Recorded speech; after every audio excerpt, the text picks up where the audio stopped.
Wow, people wey suppose talk truth to power don off mic. And if we talk, now 500,000 they go sama us, call them hate speech. But fear not, Maiyegun don't come. Ingo torchlight every corner, nooks and cranny of all these bad people where they spoil our country.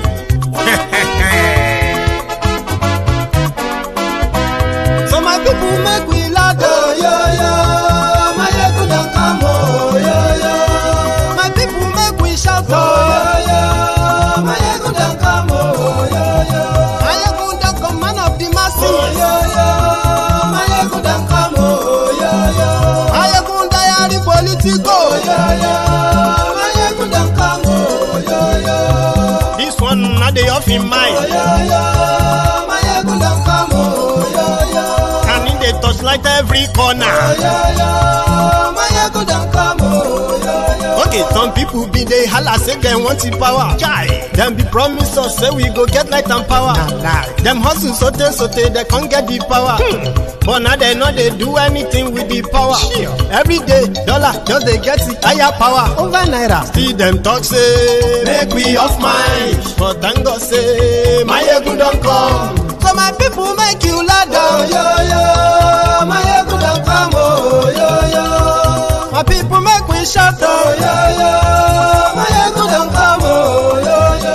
Maiyegun don't come, man of the masses, oh yo yo. Maiyegun don't come, oh yo yo. Maiyegun diary Politico, oh yo yo. Maiyegun don't come, oh yo yo. This one not they off in mind, oh yo yo. Maiyegun don't come, oh yo yo. Blessing.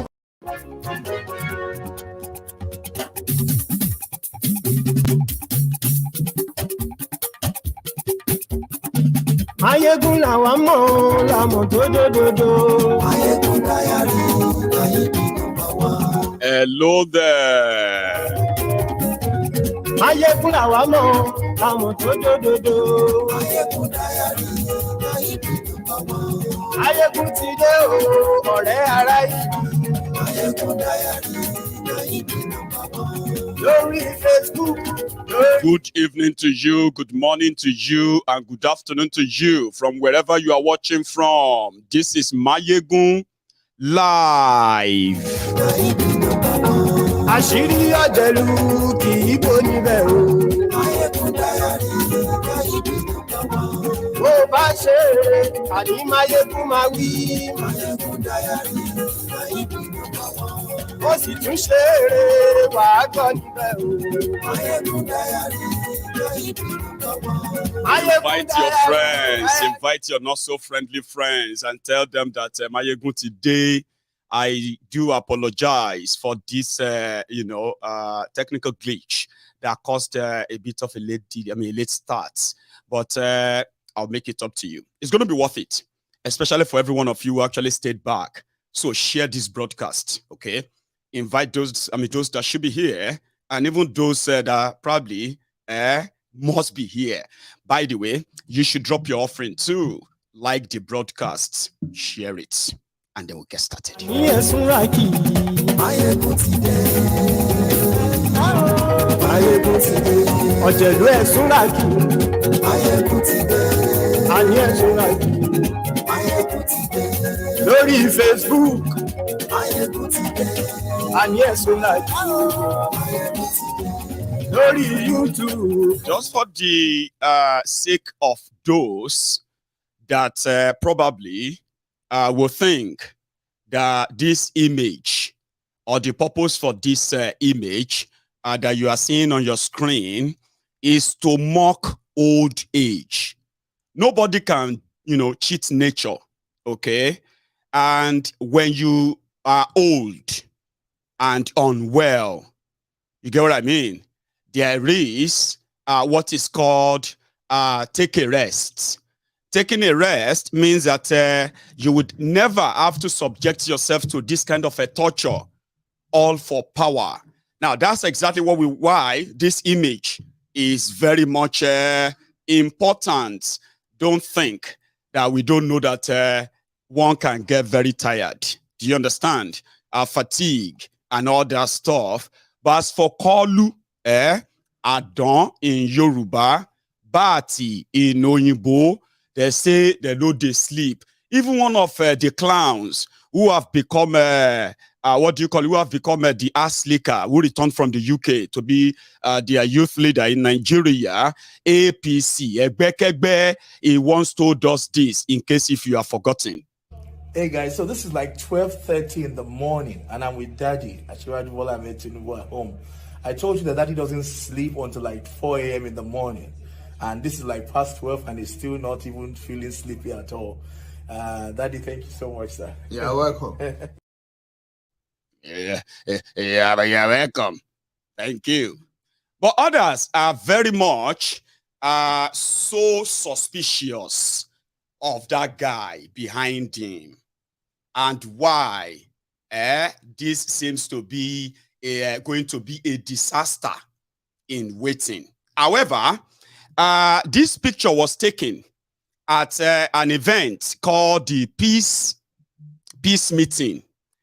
Peace meeting among the presidential candidates in the next month election. So,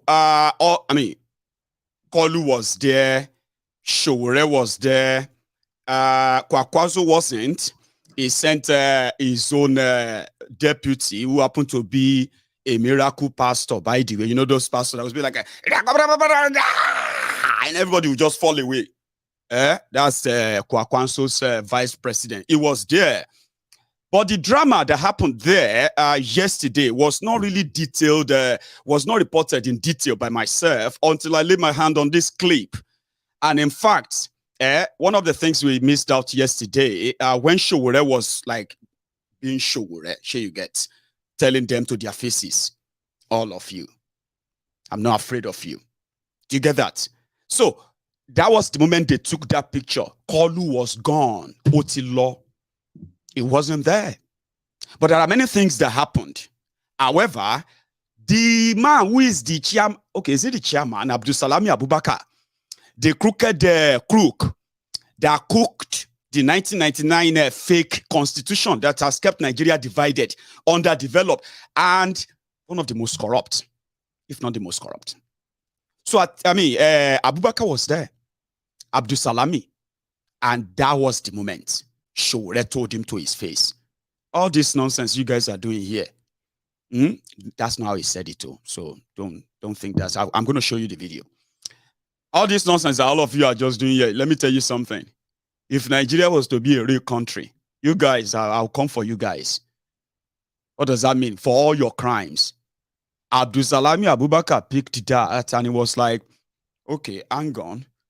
You are talking about what happened over 20 years ago. He said, yeah, that's what I'm going to do. I was like, well, if you become the president of Nigeria, some of us will have to run away from Nigeria forever because they are criminals. And they know. Saying it to their faces, like Sowore said in Ibadan. He said, once you are dead, you are gone. But before that time, you probably could take your chances and say what other mortals are so afraid to say when they are licking their asses, calling to them, trying to take pictures and be part of them.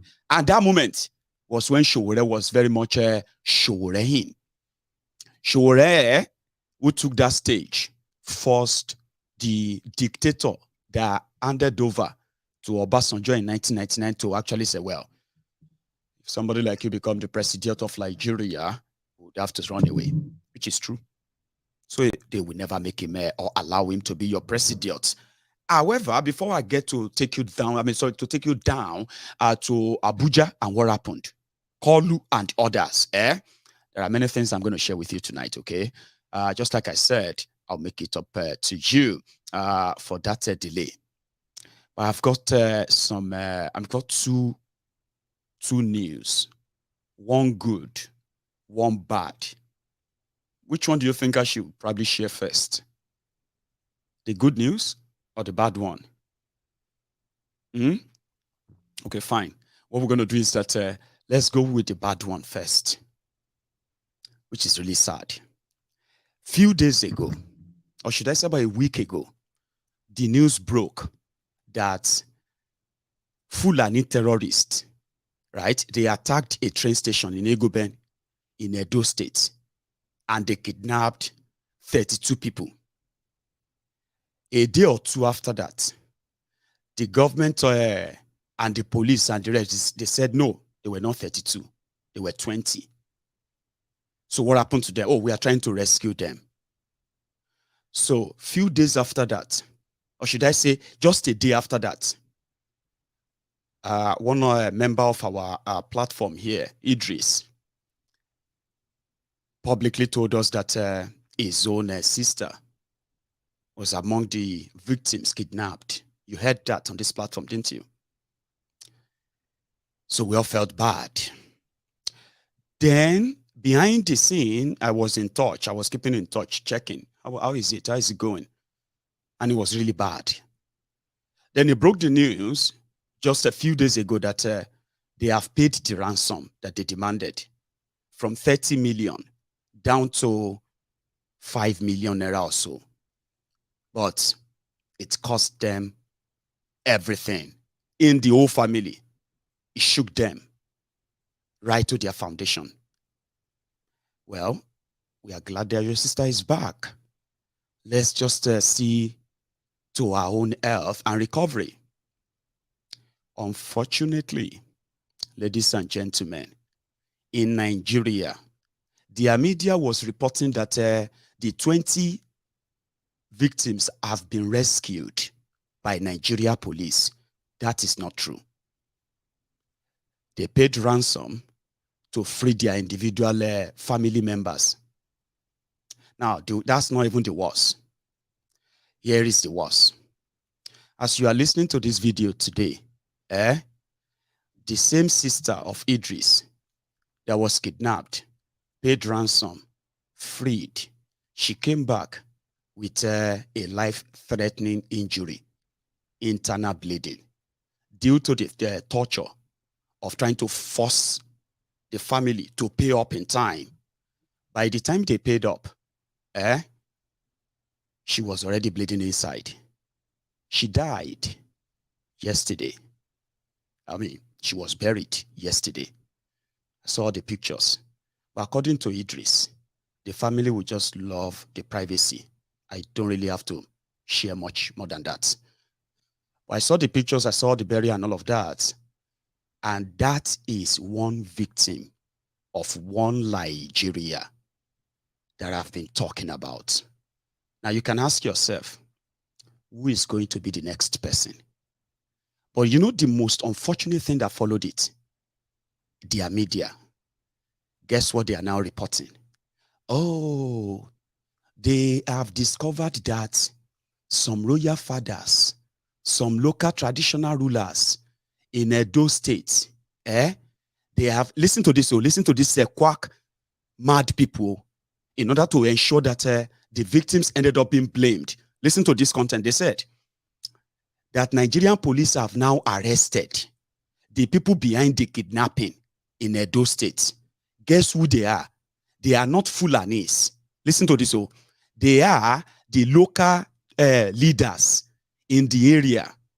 They are those, again, they said they are those who facilitated, the people who are suspected Fulani others, but they are kidnappers.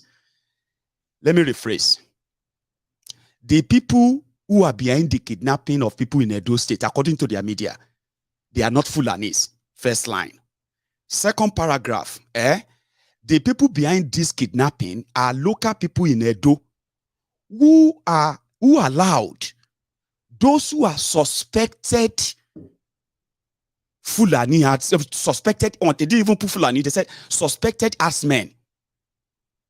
How did they do it? They said the local leaders, they paid the youth of that community 20,000 naira in order to look away for the suspected herdsmen to gain access to their area in order to be kidnapping people.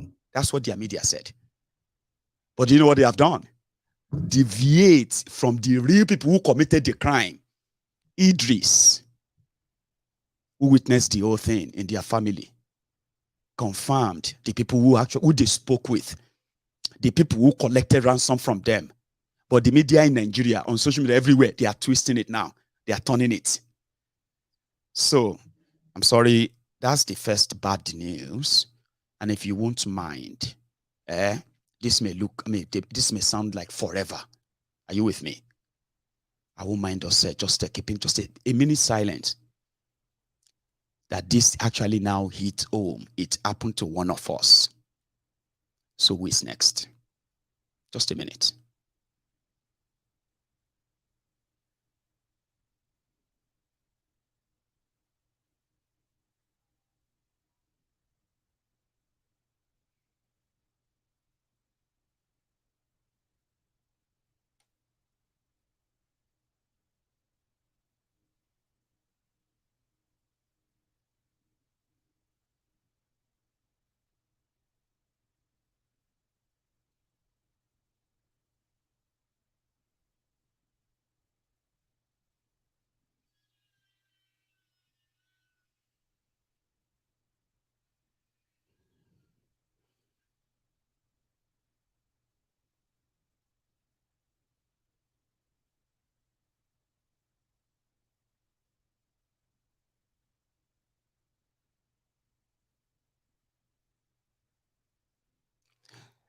May our soul rest in peace, and then may the perpetrators meet their Waterloo, which will then serve as justice, right? And may the family be able to,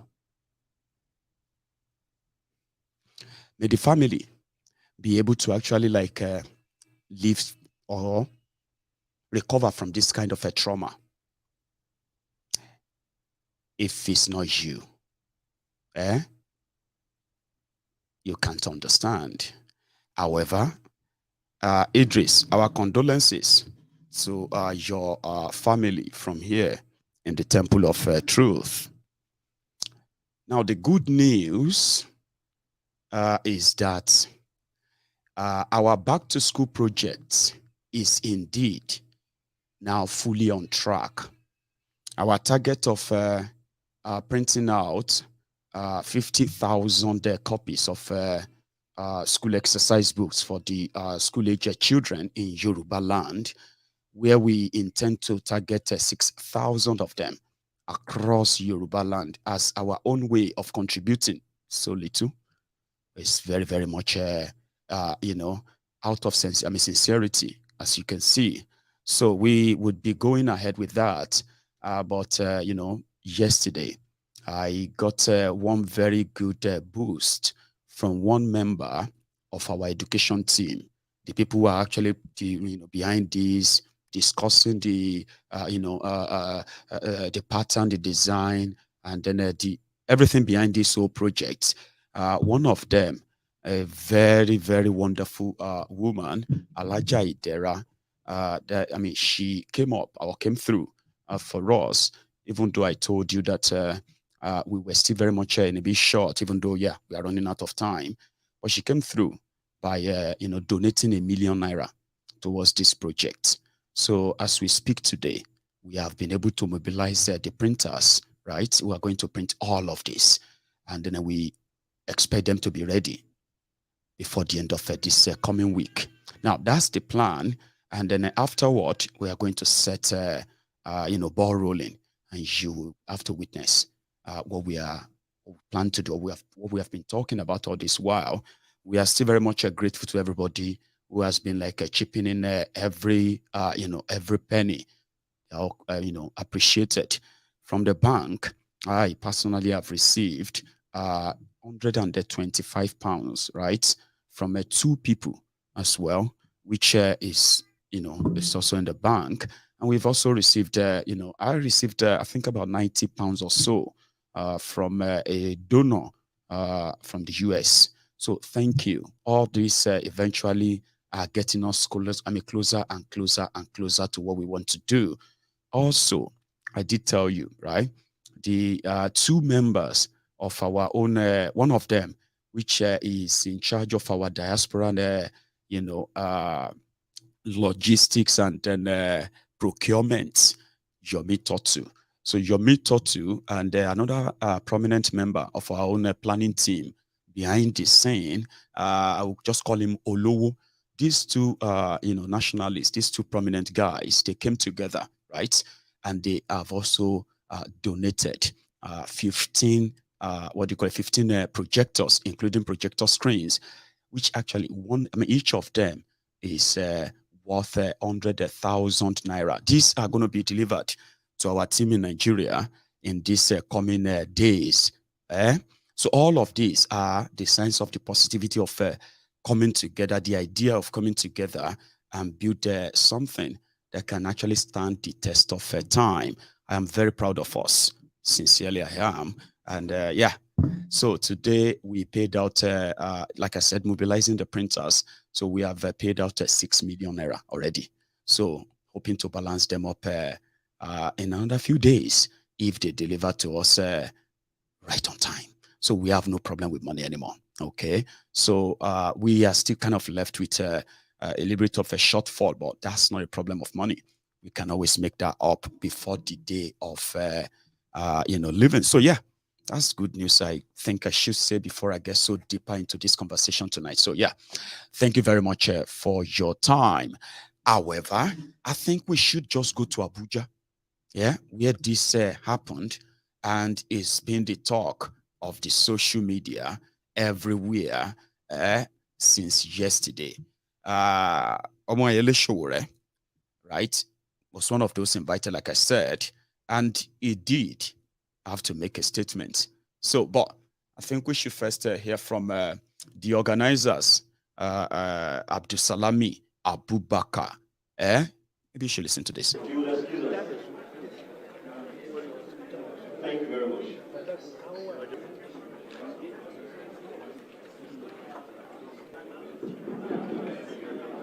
Good afternoon. It happened at the ICC, sir. The vice president of the APC sat in front of me because their presidential candidates could not come. It's not acceptable. All right. I have heard you. For the purpose of this meeting, we have taken note of your observation. However, I will still beg you, let's go on with the meeting. I have taken note of your observation, and I'm going to see what can be done in the next meeting. If, however, you are not satisfied, if you want to leave, please, you can leave. I have noted your observation.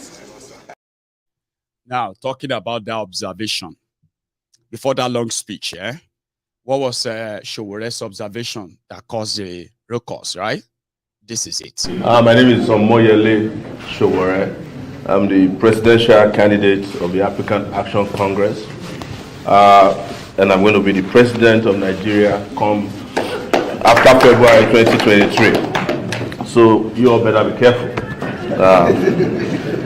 I want to say here, and it's very important to me, that I observed one of the most peaceful elections in Nigeria in 1993. And we allowed that election to stand. We will not be signing a peace agreement today. Because that you are signing a peace agreement in Nigeria shows that elections have become war in Nigeria. This is the only country in the world where you sign a peace agreement during an election season as if we are at war. But that is what our elders did to Nigeria. And I think next time we should sign a peace agreement with the elders who are instigating violence in this country, or have them sign peace agreements between themselves. Because peace is not breached by poor people. Poor people suffer the consequences of violence. When you look at elections, the people that suffer the most are those poor women and men. And when there's a breakdown in law and order in Nigeria, every rich man, politically connected, gets enough police protection, and they're able to get on the jet and leave Nigeria at the slightest provocation. This is where we are. And I should also say that some of the people that instigators of violence during the election are not in this hall. They are the vassal representatives of some of the men and women in this hall. They are state governors in particular. You need to get them to sign the peace accord. There are some of them are the most violent and virulent people in Nigeria. They demonstrated it in Kogi State. A woman was burnt alive in her house. Until today, the killers of those women or that woman have not been fished out in Nigeria. In Kano, there is someone campaigning that if they don't win the election, they will kill everybody in Kano. In Borno State, it's the same thing. You go to Lagos, where the APC holds sway, you cannot paste a poster if it's not Bola Ahmed Asiwaju's poster in Lagos. I just came back from Lagos. They have a team that tears anybody's poster that is not their candidate's poster. You cannot even pay for your poster or banner to be hosted in Lagos. They have a bureaucracy in place that makes it impossible for you to do. How can there be peace in a country where there's no justice? We keep lying to ourselves all the time. I also want to say that for the rest of us, as you have treated us today, because we don't have resources and we don't have powerful connections, we don't have access to state resources. Most of the other candidates use and abuse state resources. They have governors who just dip their hands into their state treasury and use them to fund their candidate activities, and nobody is challenging them. Once in a while, when they want to tickle our fancy, the EFCC comes around to play at the playground of the political parties. Two political parties are particularly very notorious for this. They buy votes, both at their primaries and in the final election. And how do you compete with these people? If elections are supposed to be about justice and bringing about great leadership and bringing about peace and development, how could great people win elections in a country where terrible people control all the resources of your country? That's another issue for another day. The other part is the media. And I should say this because I'm a media practitioner too, that they have shut several of us out. Also, I will accuse the media of Asiwaju. They have never interviewed me in this election. That is the TVC News. They have blacklisted some of us. But they are supposed to be a public media that should address, that should attend to everybody. And the last thing I will say are security agencies. Just like someone mentioned, the security agencies have allegiance and loyalty to just a few people. That's the truth. I was almost run out of the road in Ibadan just yesterday because Atiku was in Ibadan to campaign. I was also there to campaign, but I had one car. Atiku had over 40. And I had no police. Atiku had over 500 policemen attached to him. I sent a letter to the police today to provide me police protection. I'm going to Benue tomorrow. They said I should drop the thing on Monday. How do I get police on Monday when I'm going to Benue tomorrow? I submitted to my friend who represented the IG. I will just say finally that nobody should lose hope in this hall, especially those of us who are the receiving end of the injustices in this country. One day, the table will turn. Thank you very much. I'm the presidential. That's Sowore. That's the speech. And, oh, I'm so sorry, the camera have started, right? You know what I'm going to do? Let's just go straight to Abdusalami Abubakar's response before we continue. I'll fix it. Thank you very much.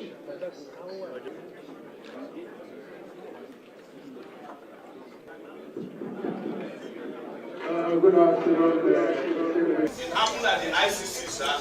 The vice president of the APC sat in front of me because their presidential candidates would not come. It's not acceptable. All right. I have heard you. For the purpose of this meeting, we have taken note of your observation. However, I will still beg you, let's go on with the meeting. I have taken note of your observation, and I'm going to see what can be done in the next meeting. If, however, you are not satisfied, if you want to leave, please, you can leave. I have noted your observation and will make amends for the next time. Thank you. If you give us assurance that give us assurance that you will not happen at this signing, I will sit down. But if there's no assurance, I will not. He's giving you assurance.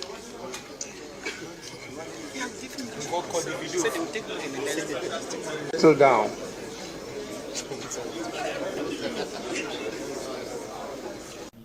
I have taken note of his observation, and as much as possible, we'll try to make amends. We are not being partisan in this issue, regardless of the mistakes that has been made. It is not intentional that we are promoting any candidate or any political party. We have taken note, and I have taken responsibility of what has happened, and I want to assure you we'll look into the issues. Having said that, Your Excellencies, I welcome you to this brief interactive session with the presidential aspirants, civil society, INEC, and the media.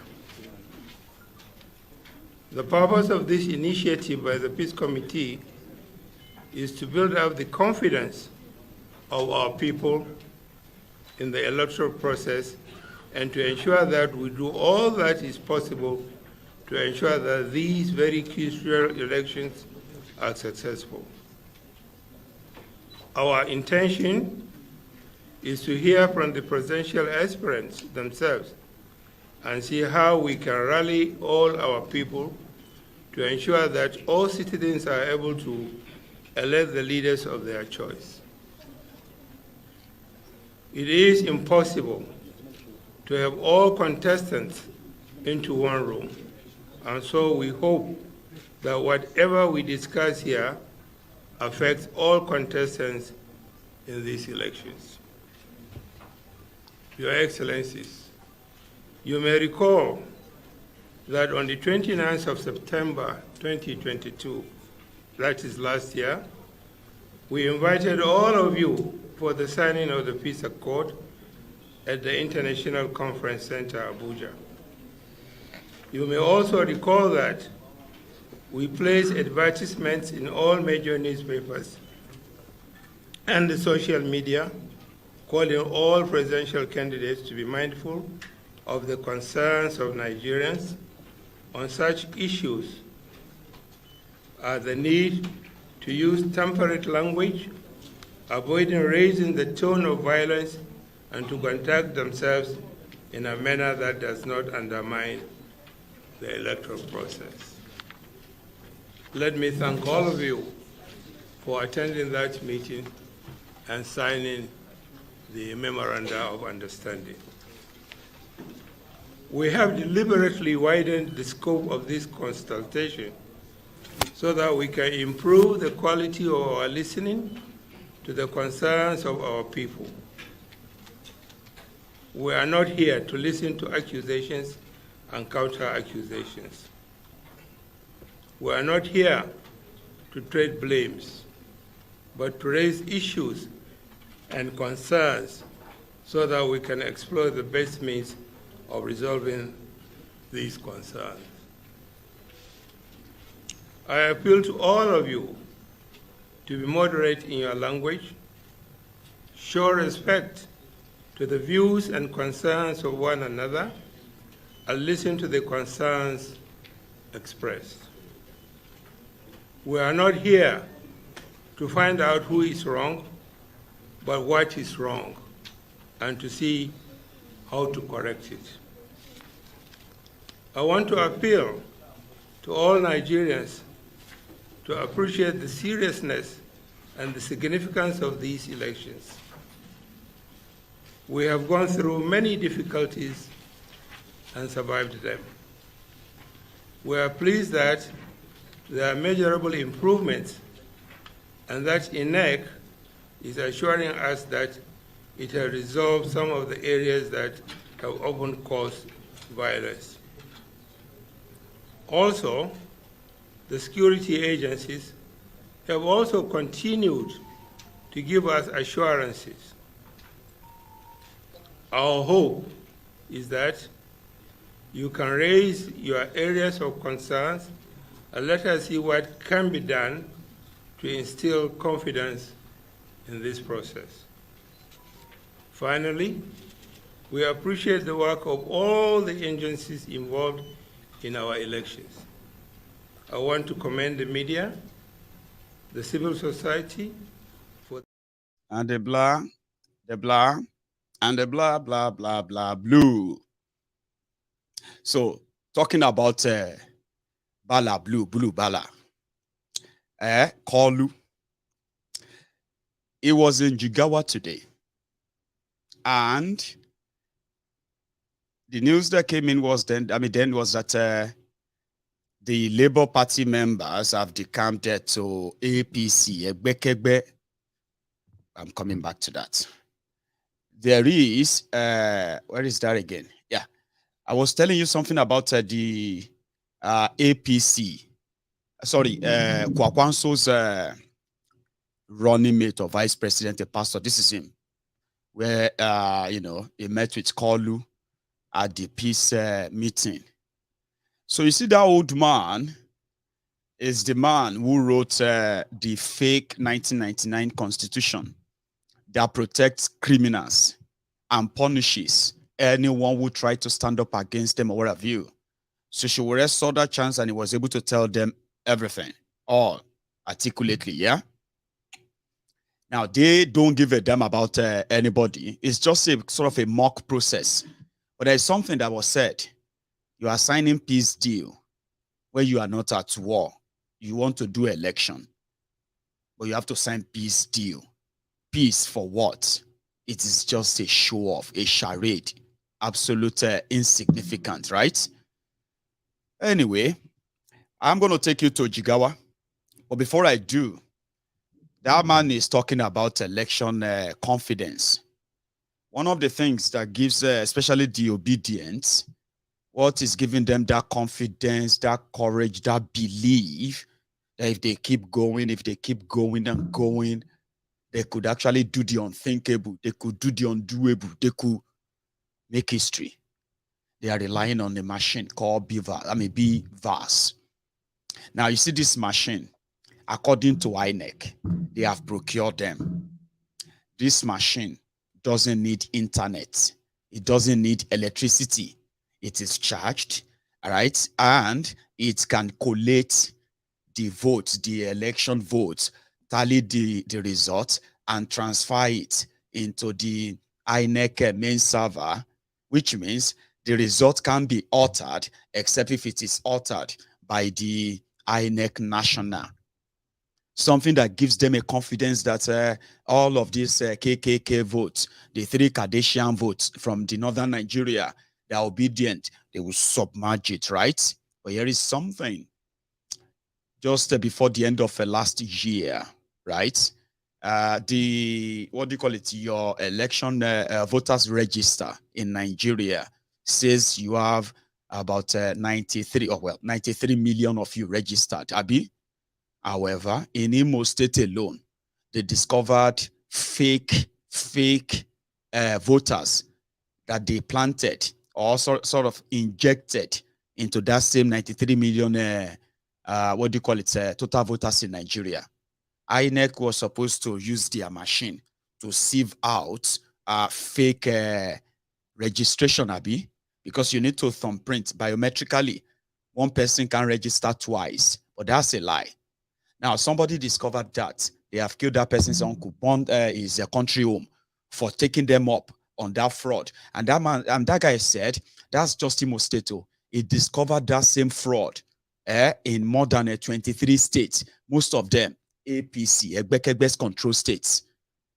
So INEC said, oh, when you register, they will publish their names, okay? If you don't see your name, you can go and correct it. If they spell your name wrong, you can go and correct and all of that stuff, right? And at the same time, if there are people who register there, 2 times, multiple registration, their own system, software is going to weed them out and clean it out. That's the first, process of, fraud that is going to fraud your next year month election if they hold it. So when they did all of that, yeah, all those underage voters, see, multiple registration, fake registration, all of them, yeah, they still remain in that register, injected by the crooked criminal politicians in Nigeria, across Nigeria. That's the first fraud, Abi. Now, in order to make sure that nothing happened to all those things that they have injected successfully, thousands, hundreds of thousands, millions across Nigeria, fake names, fake registration. Somehow, the obedient that suddenly surge and interested in the election, right? They themselves, they have been verified to have more than 26 million votes that are like valid voters that are readily for grab only by them. No joke. Right? Now, here is the problem. After INEC published all of this, Imo State government, Oples Uzodingba, that is the Supreme Court governor of Imo State, he went to court. I don't know if many of you probably know that last year. And what did he go to court for? They said all those multiple registration that INEC, even they still went on to print their cards, fake cards, right? They said the beavers is going to detect them. That's what they are saying. Say it will detect them and they will become invalid on you. They will not be useful. So because of this, Imo State Supreme Court governor went to court to stop INEC from using that beavers in your election. Somehow, that has been dragging on. But why that is dragging on, Nigeria Senate, the Nigerian senators, they are deliberating on one thing. Guess what that is? Your beavers in the next month election, right? They are voting on it to stop INEC from using it. So that the boloji that APC, Egbekegbe, people destroying people and the rest of them are banking on, they will eventually come to be, and INEC will count them, even though they are telling you that they won't. Now, look at this screen. If you see anybody that is somebody you know from your zone, before they will say, Northern Nigeria is against it. Now, let me give you the background. The court case to stop INEC from using that machine, right? They were saying, initially they said, not everywhere in Nigeria have internet coverage. They said, okay, if that's your worry, it doesn't need any internet. How can it transfer something when it doesn't have internet? Don't worry about that. It doesn't need internet. What about electricity to charge it? What if it dies? No, it doesn't need electricity to charge. It comes with its own battery that would last for more than 48 hours. No, we can't use it. No. Let's just cancel it. Now, they are debating it in your National Assembly, your senators. Like I said, see this screen. Those who have now voted against the use of it. See this? And you can see that they said the handiwork of how to stop this is not coming from it's coming from no other people than Tinubu and gang.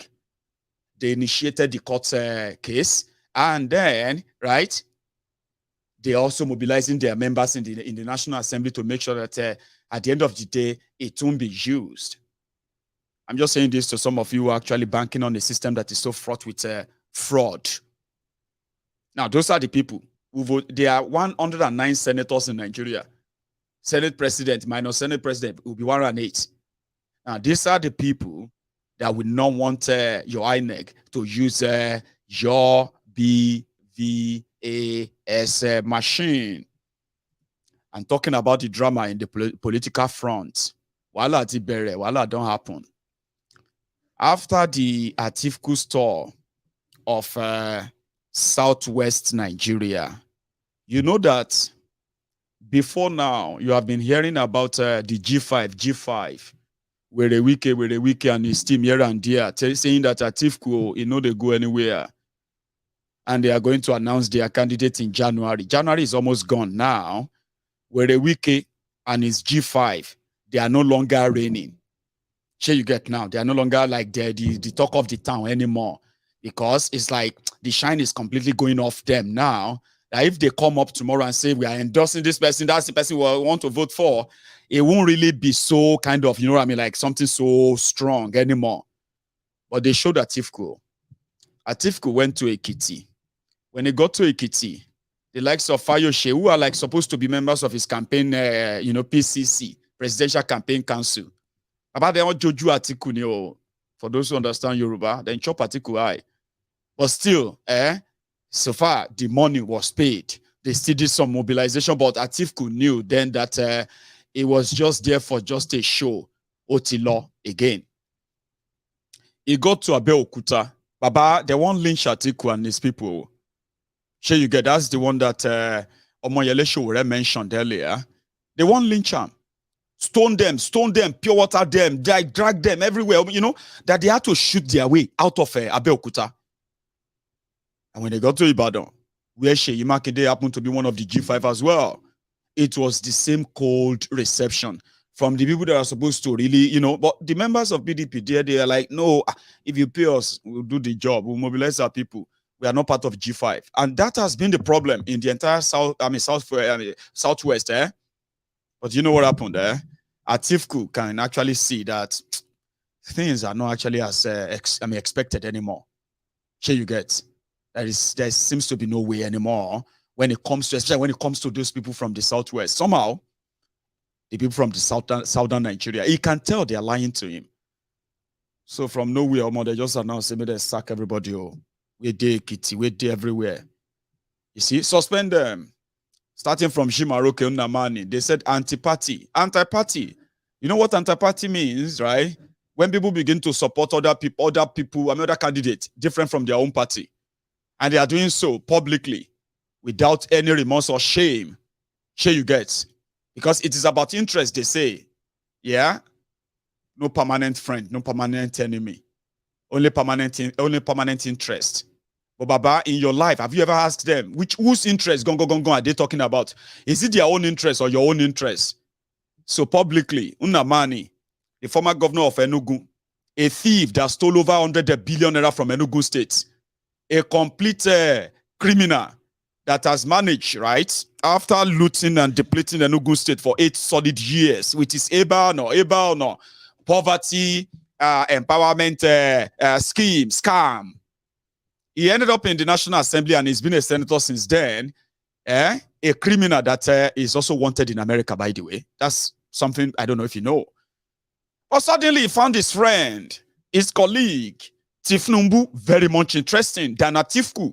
And he publicly started talking about how Tinubu is good, Tinubu is this or more, to the point that it became so much of a joke, right? Now, Atiku, after returning back to Abuja, before going back to where he came from, Dubai, he decided that all these people have to be suspended for anti-party activities, but that's actually not the news, okay?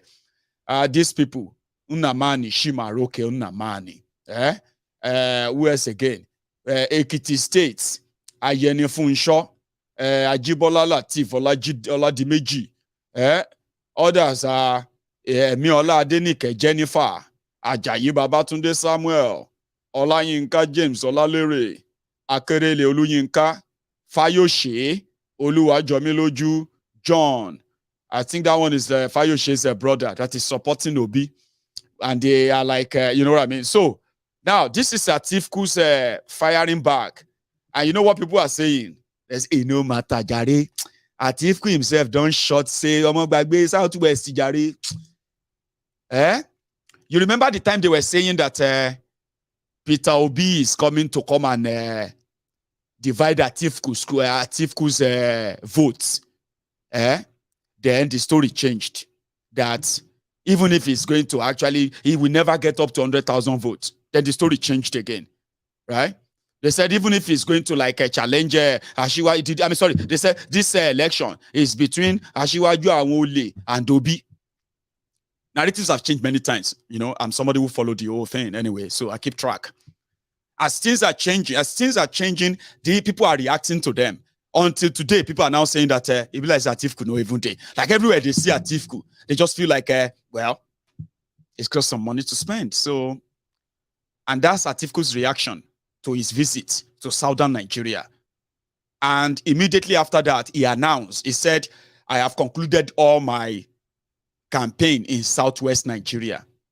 When Tinubu is launching his campaign, almost every day, tomorrow now or next day, you're going to see another, we are launching Tinubu's presidential campaign in Lagos. Who are those? Oh, the Agberos from Obalende. They are the ones who are doing their own now. Because they need that validation every now and then. Sure you get. Atiku has closed that side. And, you know, I don't know how many of them who actually got this, okay? There is another one. Where is that? Okay, we'll come back to that. We'll come back to that one. Let's go straight to Jigawa, okay? Jigawa is where Kolu got hosted today. After Jigawa, I wouldn't mind taking you to Mina, where Atiku and others, they actually felt at home. I'll take you there too. Tell you one or two things, okay? Then I'm also going to take you to Southern Kaduna. Now, listen to this. Southern Kaduna, for the first time, is in the news, not because of a Fulani massacre or Fulani genocide or the killings of innocent people there. For the first time, it is because the obedient in Southern Kaduna, they got their own, they got their own day with Obi after his campaign in Kaduna few days ago. Now, for the first time, according to those who are there, you know me, I'm not from Kafansha. Kafansha in Southern Kaduna is where they all agree to meet. Baba, if they are still telling you that Obi is nothing, they are lying to you, and I'm here to tell you. And I'll show you. Sure you get. And tonight, I'm also going to tell you a bit, or give you a bit of a reminder. Who made this Obi popular now? We know about the youth, the young people, smart, and all of them who are really very much hungry with the system. We know about those ones. We know about Obasanjo's back end, you know, behind the scene, workaholic building all this or that for Obi. We know all about that. Yeah? But I figured out that the people that actually made Obi a force today are no other people than PDP and APC. They are candidates, they are vuvuzelas, they are all risers. Because every day, the moment they said Obi said he wants to be president like this, where he came from became an issue. Yes, he's an Igbo man from Eastern Nigeria. How dare he? How many are they? So every day, they continue to what? To try to tell us and tell everybody that this is absolute joke. Now, to make it worse, this is true too. We're expecting that, they don't declare, make them bring the dirty out. We knew that they will bring all the dirty about Atiku out. The dirty about Tinubu. We knew that they want to be president. Maybe for the first time, this guy, where they talk, say, go and verify, okay, she can don't go to an open field now. Let's see how he's going to then be able to hide.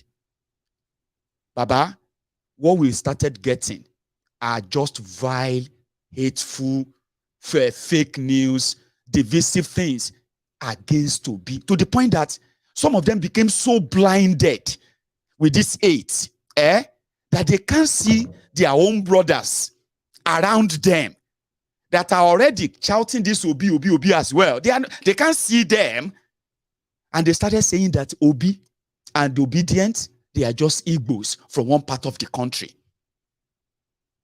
So 8 months after that, 8 months ago, Obi left people destroying people, a big one. And people said, that's it. This is now a joke, taken too far. It's done for, it's over. Sure you get. Then he joined Labour Party. Dele Momodu came out and said, this is absolute joke. So I don't know if some of you remember that. He said, this is absolute joke. That he was the presidential candidate of Labour Party. And he can tell the whole world the problems that Obi is going to face. All of this are on record though. But Baba, right before your eyes, my eyes, and all of us here, without pretending, They told us that the whole thing will die down before the end of December because nobody will touch him in northern Nigeria. Today, Baba, story to change you.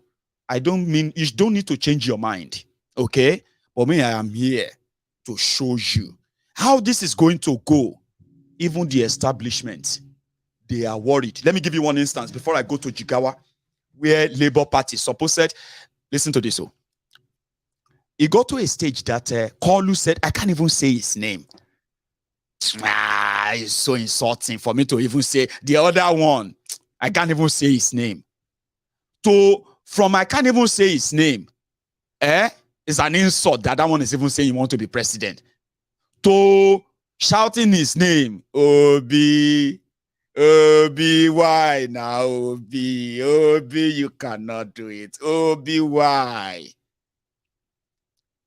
To the point that everyone in Tinubu's camp, every day, right? They just have to remind people that Obi is a threat to them. You don't have to admit to me, Maiyegun, you are not here, Baba. I am everywhere. Now you just somehow, probably haven't really seen what is happening around you yet. Nobody will touch him in northern Nigeria. We all know all that. Meanwhile, Maiyegun came here and said, because of the divided Nigeria, where people see themselves not as Nigerians, but where you come from or religion you follow, and why because on record, right? Very much on record, right? The northern Nigeria and the political class in northern Nigeria have never failed to use or play that political and tribal card every election. And it's been always working. So to them, well, who is Obi? Nobody even know anything about Obi in northern Nigeria. Baba Nalayo, thank God for social media. Here you get. Now, two things will bring an end to a murderous system all over the world. Two things. First, revolution. First, election. Second, revolution. The obedient have chosen election. What have you chosen? I'm still coming back to you, by the way. But I want to take you to Jigawa, where the people they said have nothing.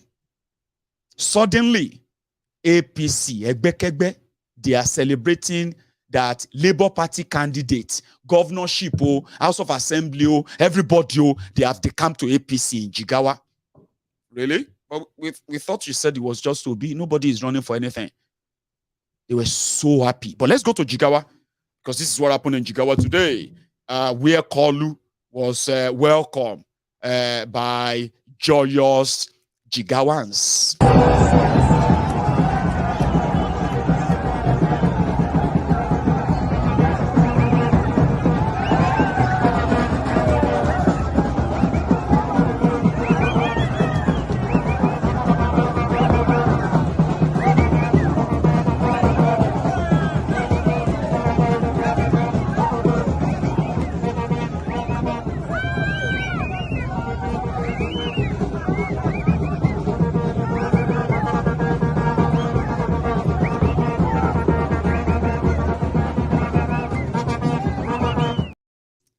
It was Carnival, right? Here is another one from the same Jigawa.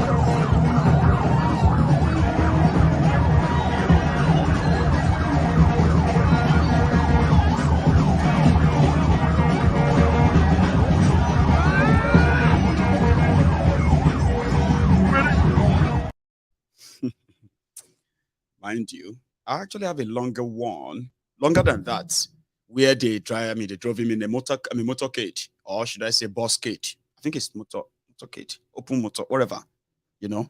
Here.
That's Jigawa, you know. But if you pay, they will gather. Remember, if you pay, they gather. And that, I told you, that is one bragging right that the obedient kind of love to brag about all the time. We know they pay anybody shishi. And immediately after that Chatham House appearance of Peter Obi, in case if you haven't noticed, it has kind of a surge its popularity. In fact, it is acceptance too. Now, you don't have to agree with me. I'm just sharing what I've seen. Areas where you think, I mean, you would say, oh, I understand why people are not showing up, because those areas, you know, they don't know him. Now, he's penetrating through the north. He's going to go to Kano. You're going to see all the videos. The only way you're going to console yourself if you are for Agbado or Mikano, Atifku or Tifnumbu, the only way you're going to console yourself around that time, my brother, is that they are just playing and joking. And I tell you this, just the play. See how much happy, see how happy they all feel here. There are some people who were dressed up and they said they are the gubernatorial, they are the labor, all the Labour Party structure in Jigawa. I said, Labour Party get structure for Jigawa. Wow. They were so happy. Look at them.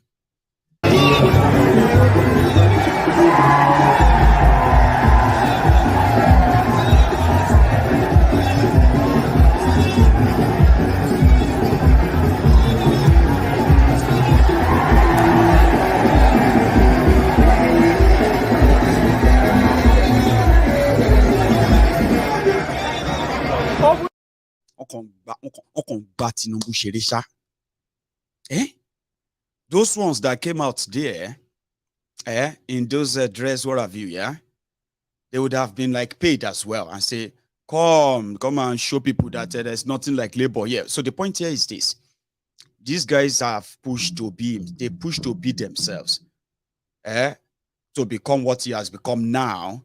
After all those backings that they said, they were just, you know. Now listen to this one, telling them why they are now going to have to follow Ashiwaju. From today, myself as a government candidate, my deputy in the name of Yakubu Sile, the only senatorial candidate in the state is Yakubu Sile, and one of the only three, the House of Representatives, but I urge you, and 20 functional Labour Party House of Assembly members will have all become to ABC. Will all become to ABC because of the Cabal of Nigeria. ABC! We are following the man that knows the law. Thank you. You see how I think they are actually like spending Tifnumbu's money. Because you can't just tell somebody, for those who knows politics very well, if you know politics very well, right? Now Tifnumbu be the money bag. Now him be the ezego, buru. You know, understand? Agbowori baba oja. The one that will say Alaji. Money bag. Now Tifnumbu. And the politicians, they know it get level. Money day. Person that gave 15 people 100 million to go and buy a PC form and say they want to be president.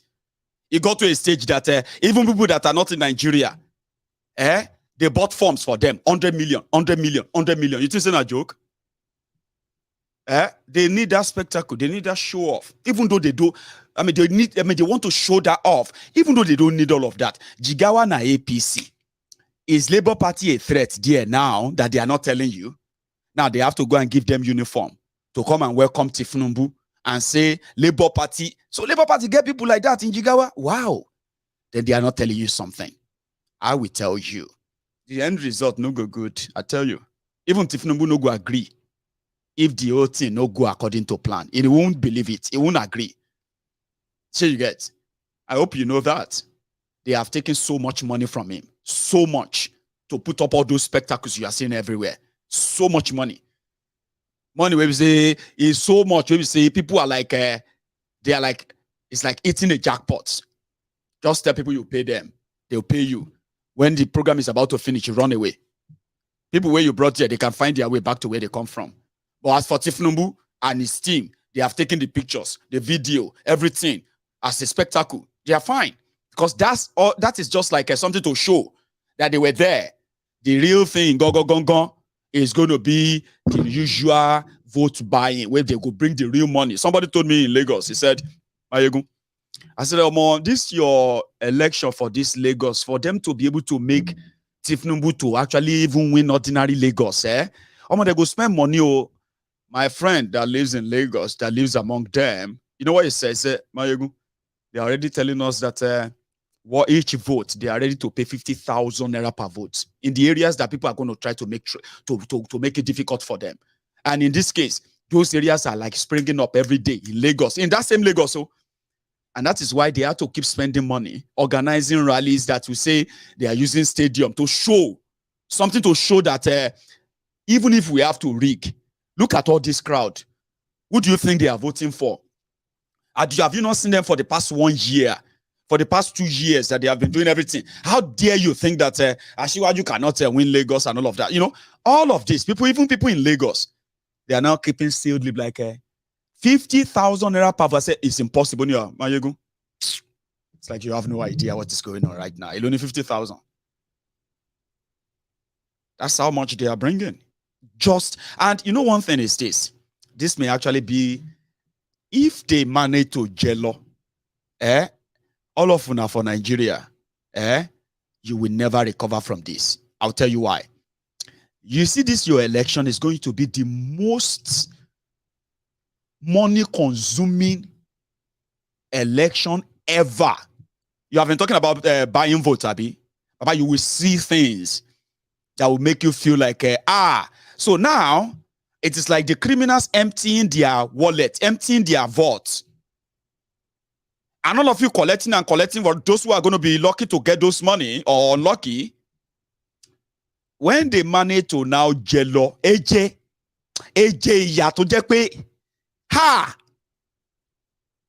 I'm not wishing you evil. I'm just telling you what you are playing at, because they will empty their vault in order to retain this. It is like the old order versus the new order, and I'm just here as a spectator and a referee. Because it's going to happen. So obedient. What you are pursuing is life-wrecking ambition for those in the establishment. Now you are going to push them to do so much that they will become desperate too. And I am seeing that. I just thought I should tell you. Immediately they celebrated Labour Party, the campaign. I think they had to dance a little bit as well.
Joyous mood.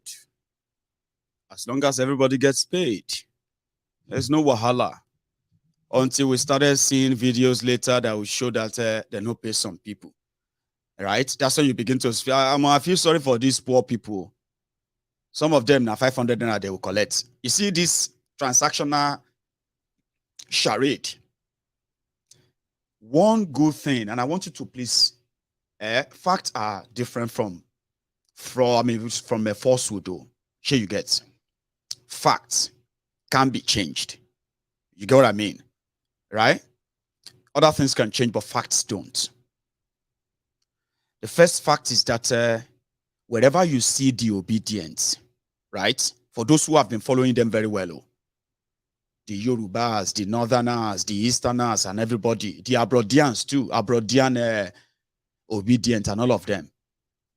When you pay attention to some of what they have been doing, like myself, you will realize how much crowdfunding they are doing, self-sacrifices they are making.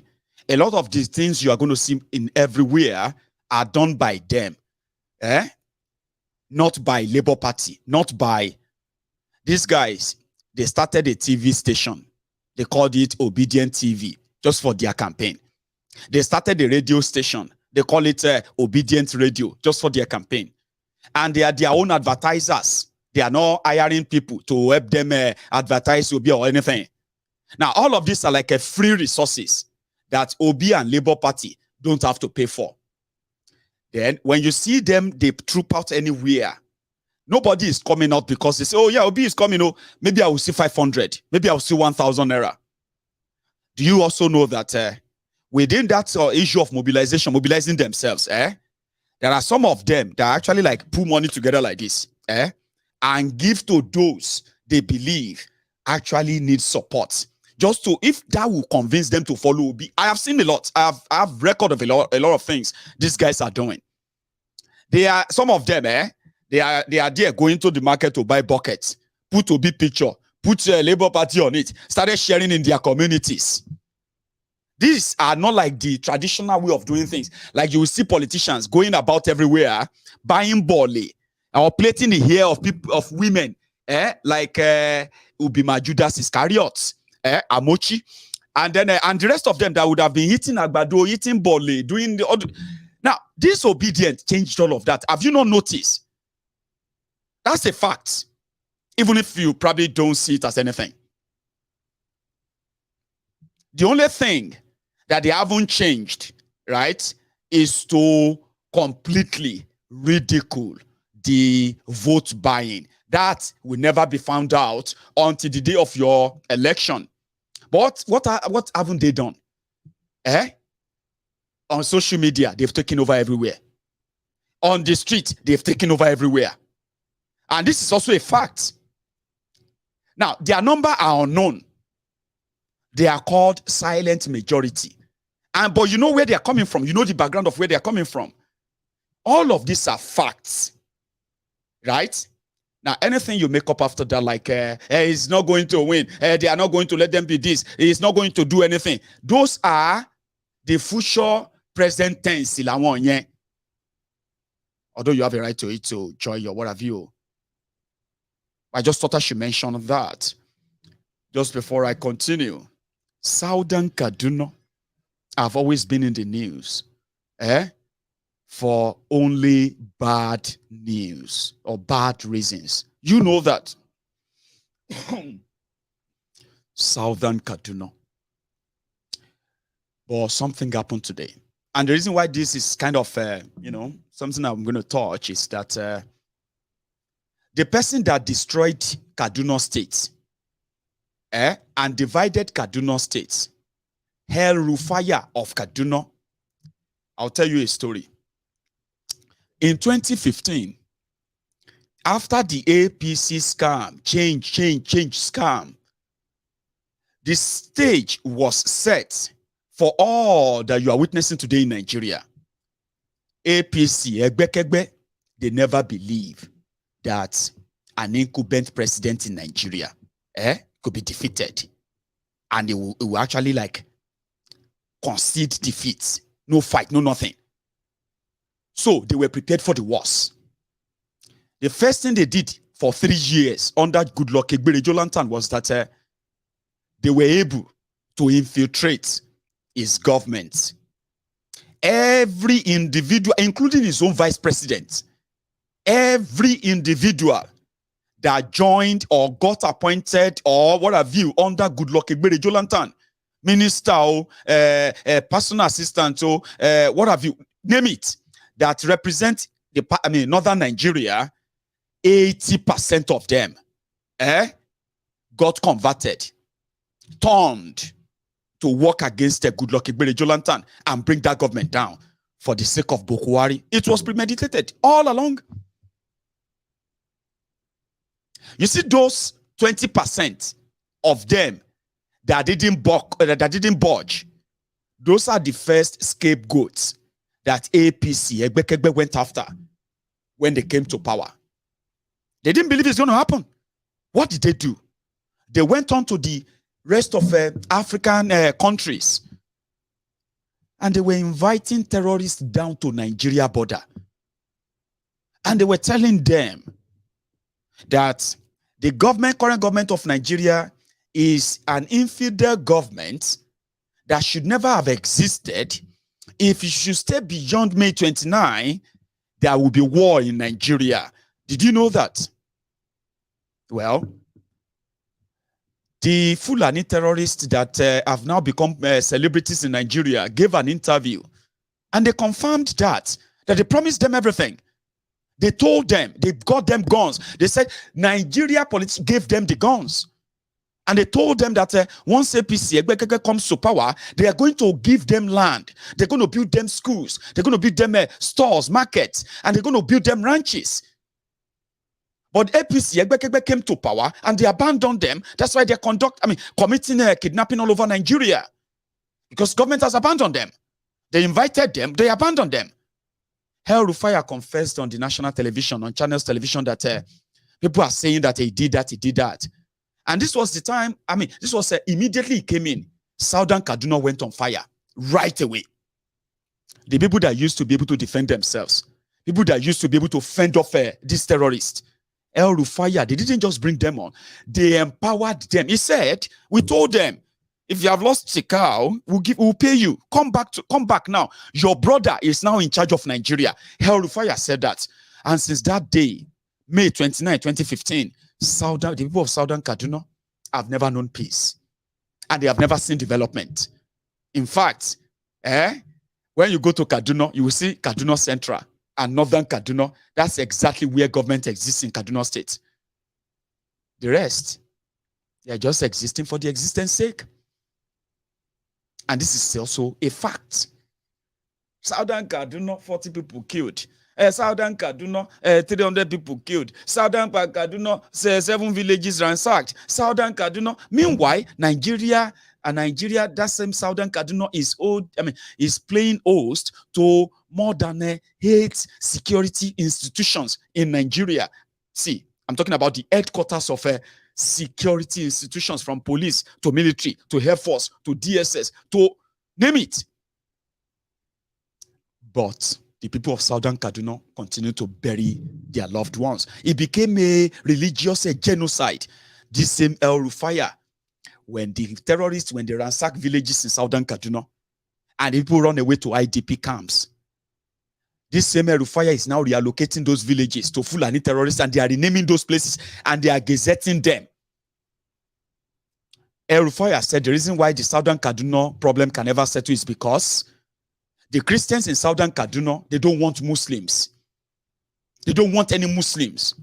That's why he's telling people. And that's why there's no peace in Southern Kaduna. But that's not true. You know the truth.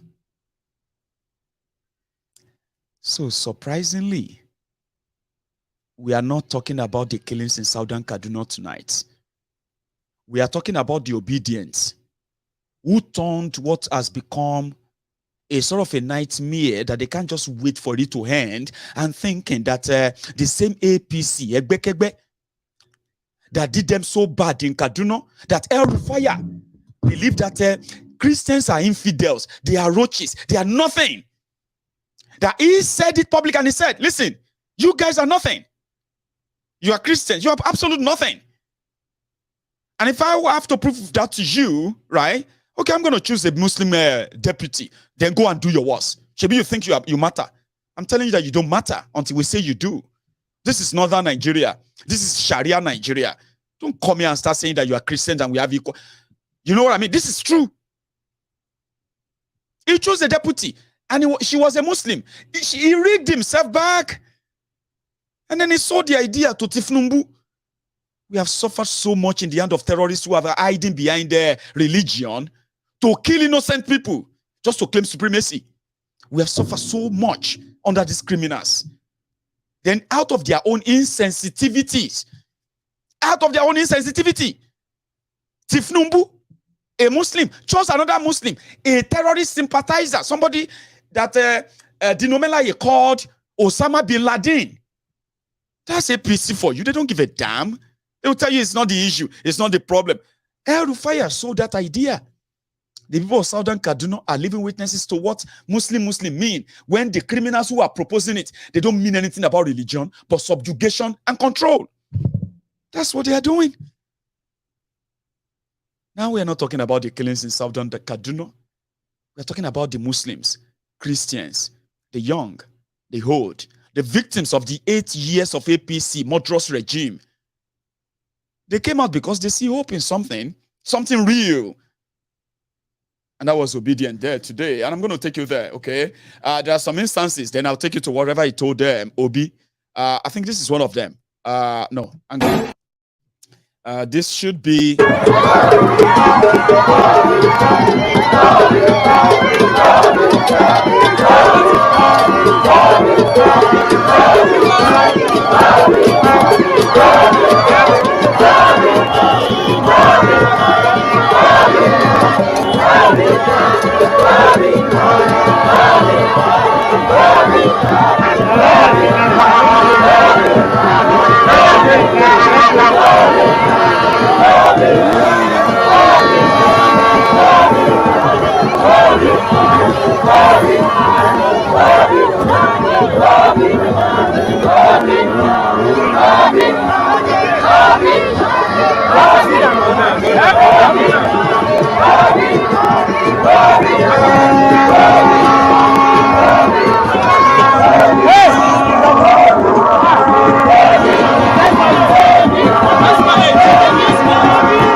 That was Kafanshan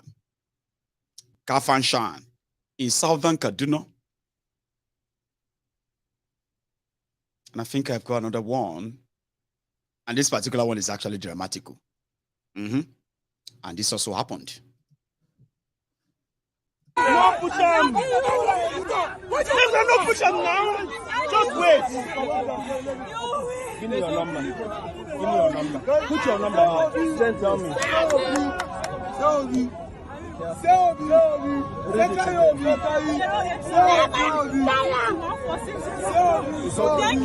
that's not your number. Is that correct? Yes. Is this correct? Are you sure? Yes, I'm sure. Okay. Carry this baby and go and stay on one side before they injure her. Okay? Thank you. Come out and vote. Come out and vote. They go rally. No, wait. He's there. Wait. Wala. But I think if you have been in their shoes for the past 7 years, I think you are going to understand scenes like this. Sure. You're going to understand. However, he eventually went into a hall where he had a sort of an interaction with them. And in that same hall, to prove El-Rufai wrong, the Muslims and the Christians, they sat together in a church. And that was where they had their town hall meeting with Obi. That's the part I'm going to share with you. No more, no less, okay? So let's go back to, what do you call it? Where is that again? Yeah. Let's go back to Kafanshan in Southern Kaduna. What did he tell them? This. It's a globally accepted measure of development. While both of you talk now, you mentioned all of them. And what is the global measure of development? The most important measure of development is human development credit index. These three things these have three things you can use to measure it. HDI is measured by health, dancing, education, and pulling people out of poverty. So that's all you. Nigeria has said in three of them. Number one, a life expectancy which is health. While the global average is about 73 years, Nigerian life expectancy is about 55. So we're almost 20 years below the average. So we failed. Number two is education. We are 168 over 173 human capital development. So we have failed. And number three is per capita, which is pulling people out of poverty. Nigeria is the poverty capital of the world. Nigeria has 133 million people living in multi-dimensional poverty.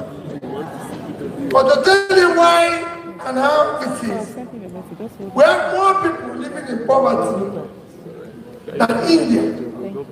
India is 1.4 billion people, and we are 200 million. They even tell you how much it is.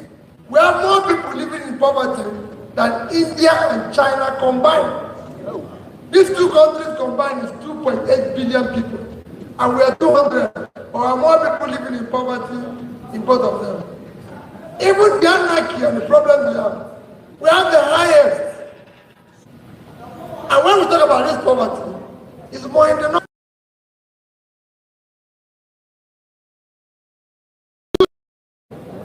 And it's more in the north. In health, which you're talking, we've just surpassed India in infant mortality, and it's worse in the north.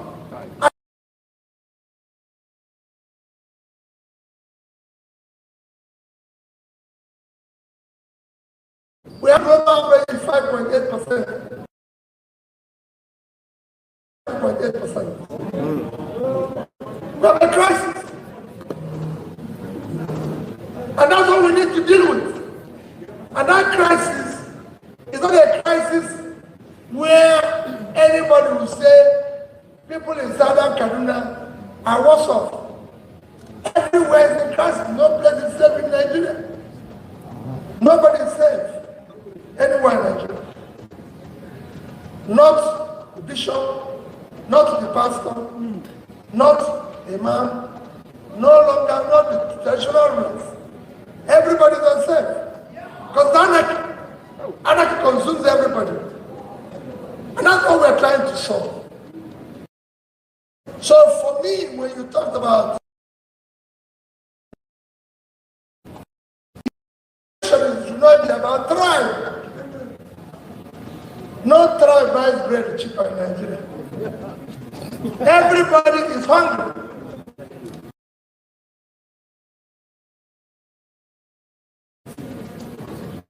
No religion buys bread cheaper.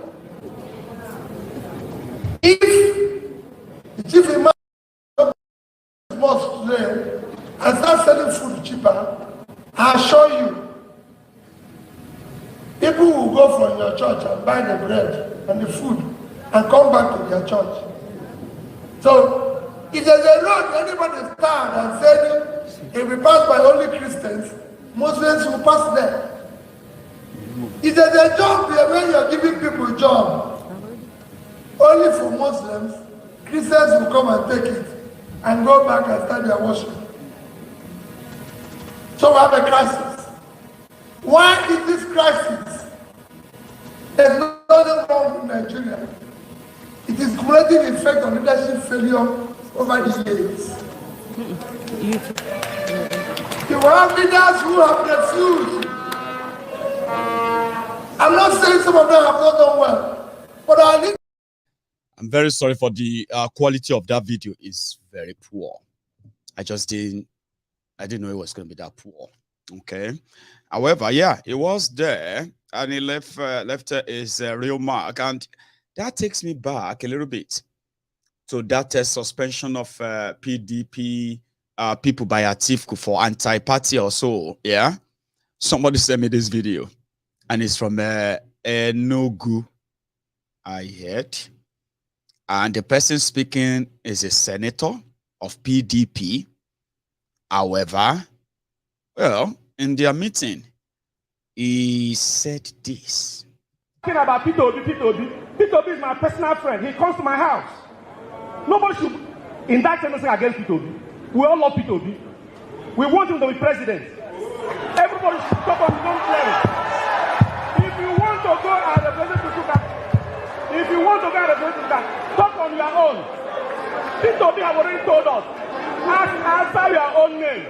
What you are going to do for Suka. Don't make reference to P2B. P2B is our brother, is our friend. Because people are now, you won't believe this, so I don't know if you have seen it.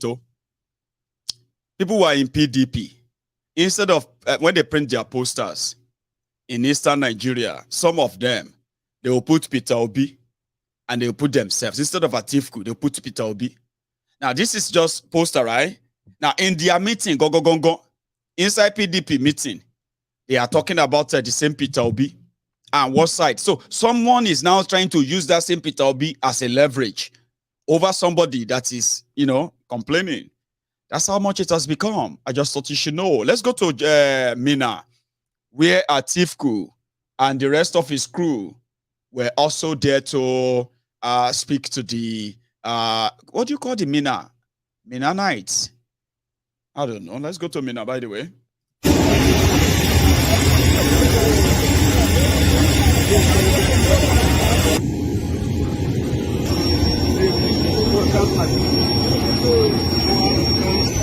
Security always like Wala. They don't like her bitch. Kuma kunyo aya jamwali.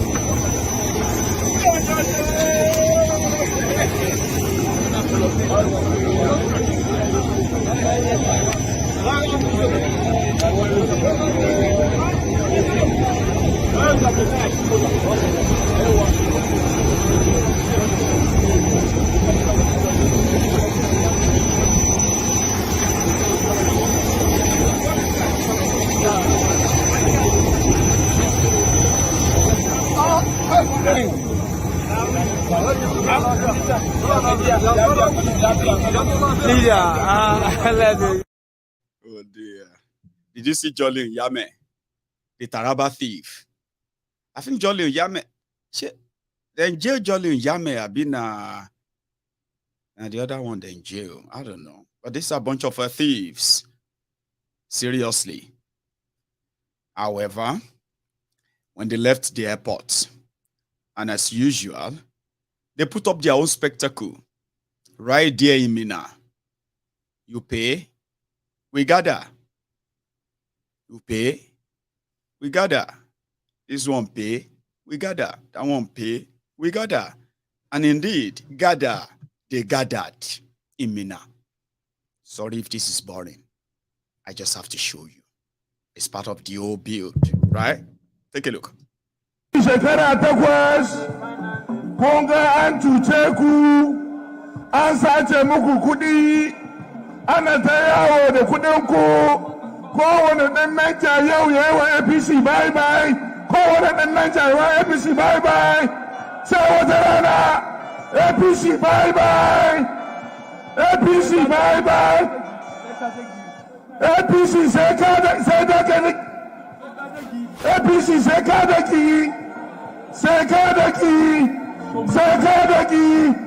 Sekadaki, ladies and gentlemen, I am excited and happy to invite a great developer, a great performer, the digital governor of Delta State, the next vice president of the Federal Republic of Nigeria, distinguished Senator of the Federal Republic of Nigeria, Dr. Ifeanyi Ato Okowa. You banger. God has blessed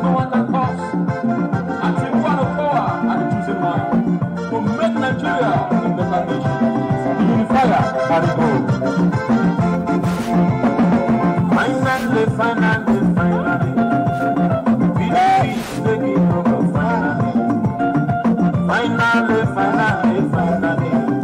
Politico was taking over finally. Finally.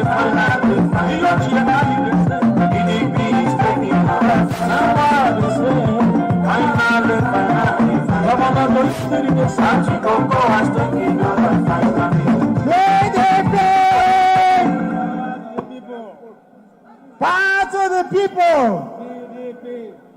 Your Excellency, our presidential candidate, Alhaji Atiku Abubakar, former Vice President of Nigeria, and the wife, Your Excellency, our National Chairman, Senator Dr. Yoruna,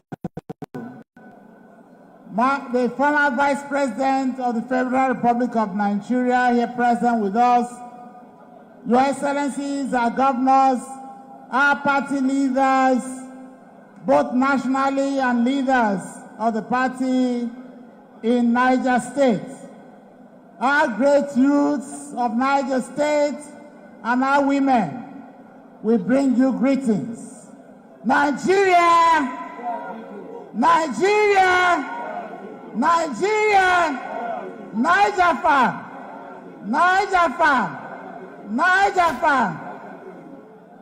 I truly thank all of you because what we see today, we are truly very happy, very warm welcome that you have given to us in Niger State.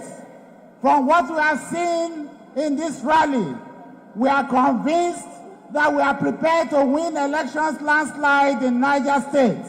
And I congratulate you in advance. I want to thank our youths. I want to thank our women. God will bless you. In the last 8 years, the APC government has done a great damage to Nigeria. They have brought poverty to us. They have brought insecurity to us. They have divided Nigeria. And that is not what we want as a people. Today, PDP has brought a father, a man who is humble, a man who is ready to care for you, a man who is ready to love all Nigerians, a man who does not care whether you're a Muslim or a Christian, he's ready to attend to your needs. And that is Atiku Abubakar. And we are very convinced that he is able to unite Nigeria again. We are very convinced that he is able to work with all, particularly the security agencies, to ensure that we have peace once again in Nigeria. We are very convinced that he is able to make industries to grow so that the youths of this country can have jobs again. We are very convinced that he is able to ensure that our youths are able to have meaningful education, and that is what we want in this nation. We cannot continue to destroy the future of Nigeria. We cannot continue to destroy the future of our youths. Therefore, I urge all of you, both the youths, the women, and the elders, go out there and campaign from village to village. Go out there and campaign from house to house. We need to get back the Nigeria of our dream. And the only answer, and that answer is coming through.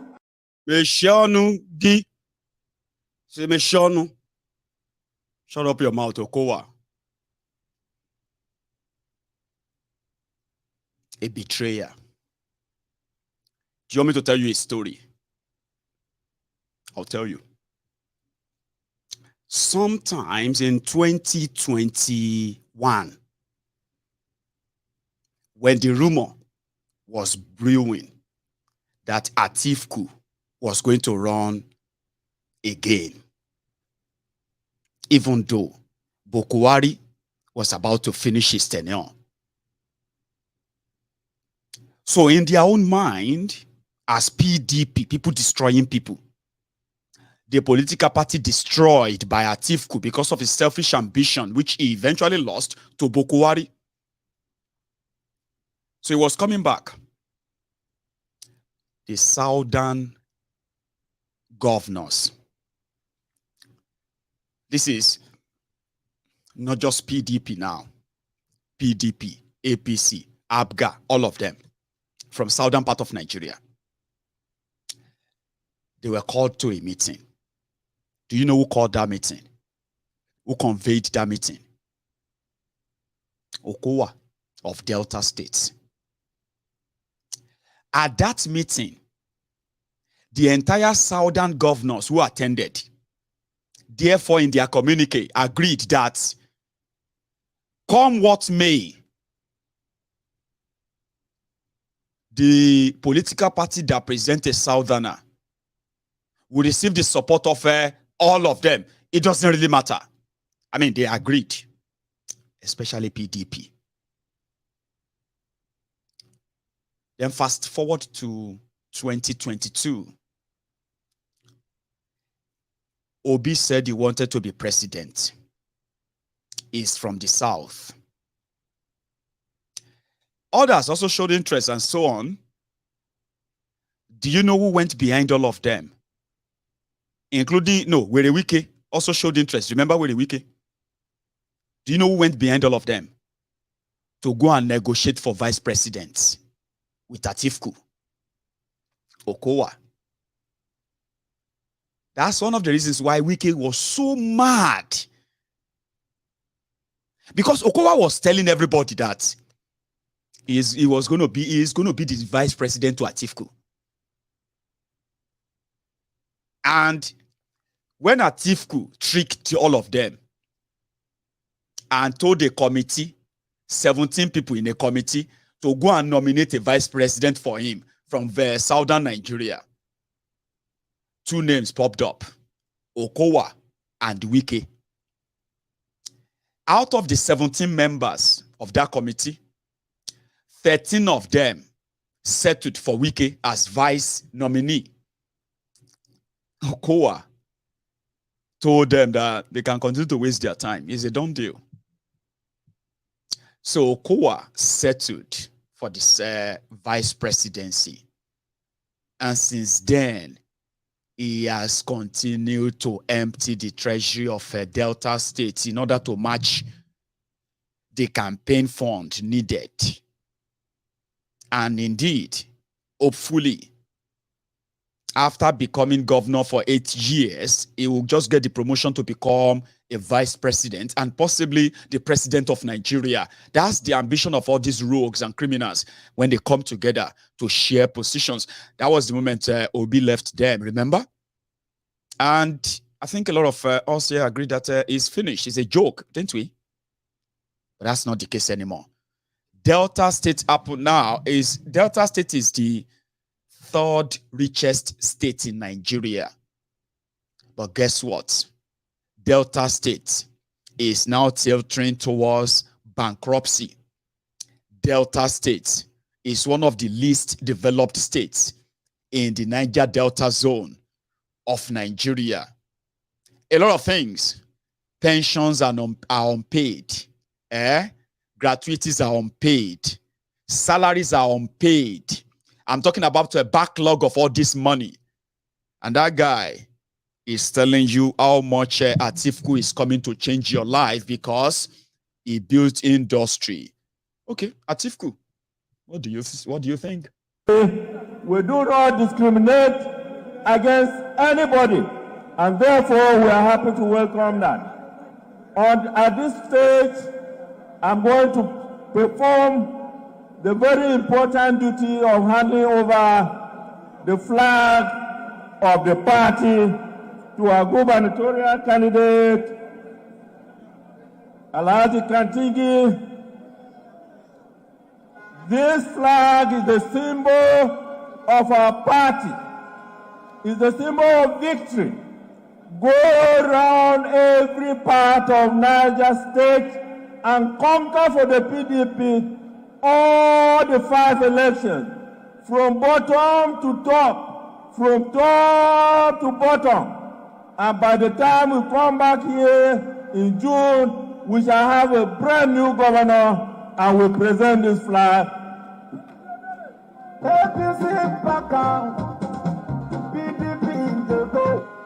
Thank you and God bless you all. Thank you very much. Please, can we give our national chairman another round of applause to usher in the next president of the Federal Republic of Nigeria, I want to invite MK. MK. Yes. Brand new. Who's that? APC. APC. APC. APC. PDP. PDP. PDP. PDP. These are you ready? Summer.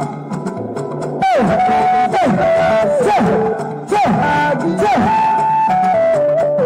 we must articulate. We must articulate. Was it in Adabaya? Was it in Adabaya? Shekara Hudu, Zasigara, Nigeria. That's the sweet purpose. Kumababu promotion. Hey.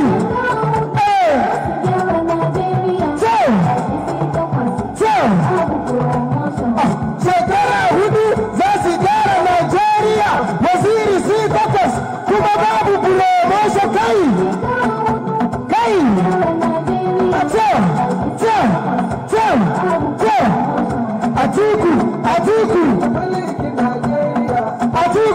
Atiku. Waziri Adamawa. Waziri Adamawa. Baba Atiku. Baba Atiku. Shine Ramu. Shine Ramu.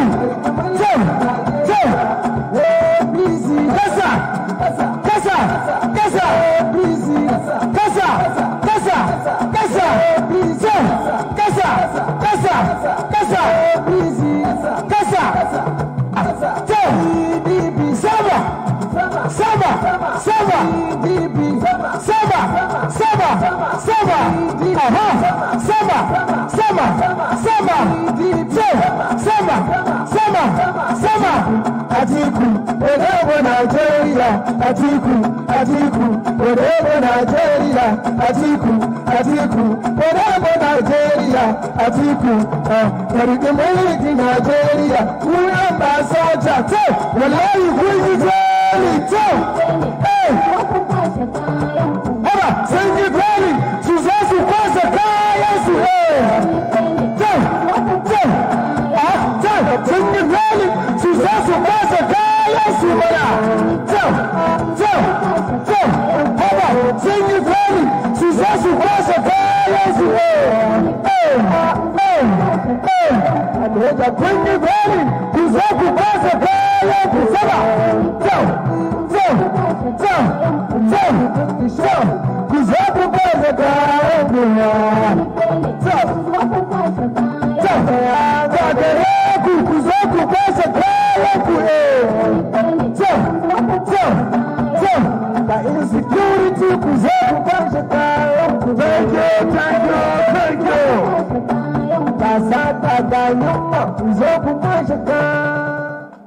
Ladies and gentlemen, may I have the pleasure to invite to the microphone the next president of the Federal Republic of Nigeria by the grace of God, the former vice president of the Federal Republic of Nigeria, the unifier, the amplifier, the pacifier, and the promoter of democracy in Nigeria, Atiku Abubakar. Thank you.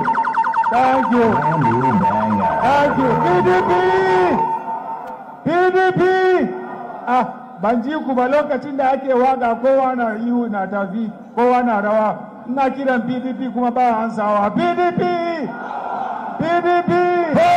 Nigeria. Sai Atiku. Niger.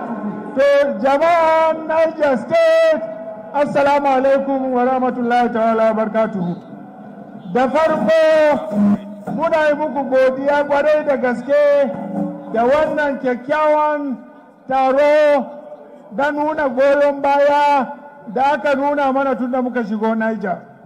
Allah ya saka muku da alheri. Allah ya kawo zaman lafiya a Niger. Wanda kuwa kun sani, kan banda jam'iyyar PDP ba wanda zai kawo muku wannan zaman lafiya. Lokacin da PDP take mulki daga 1999 zuwa 2015 akwai rashin zaman lafiya a Niger.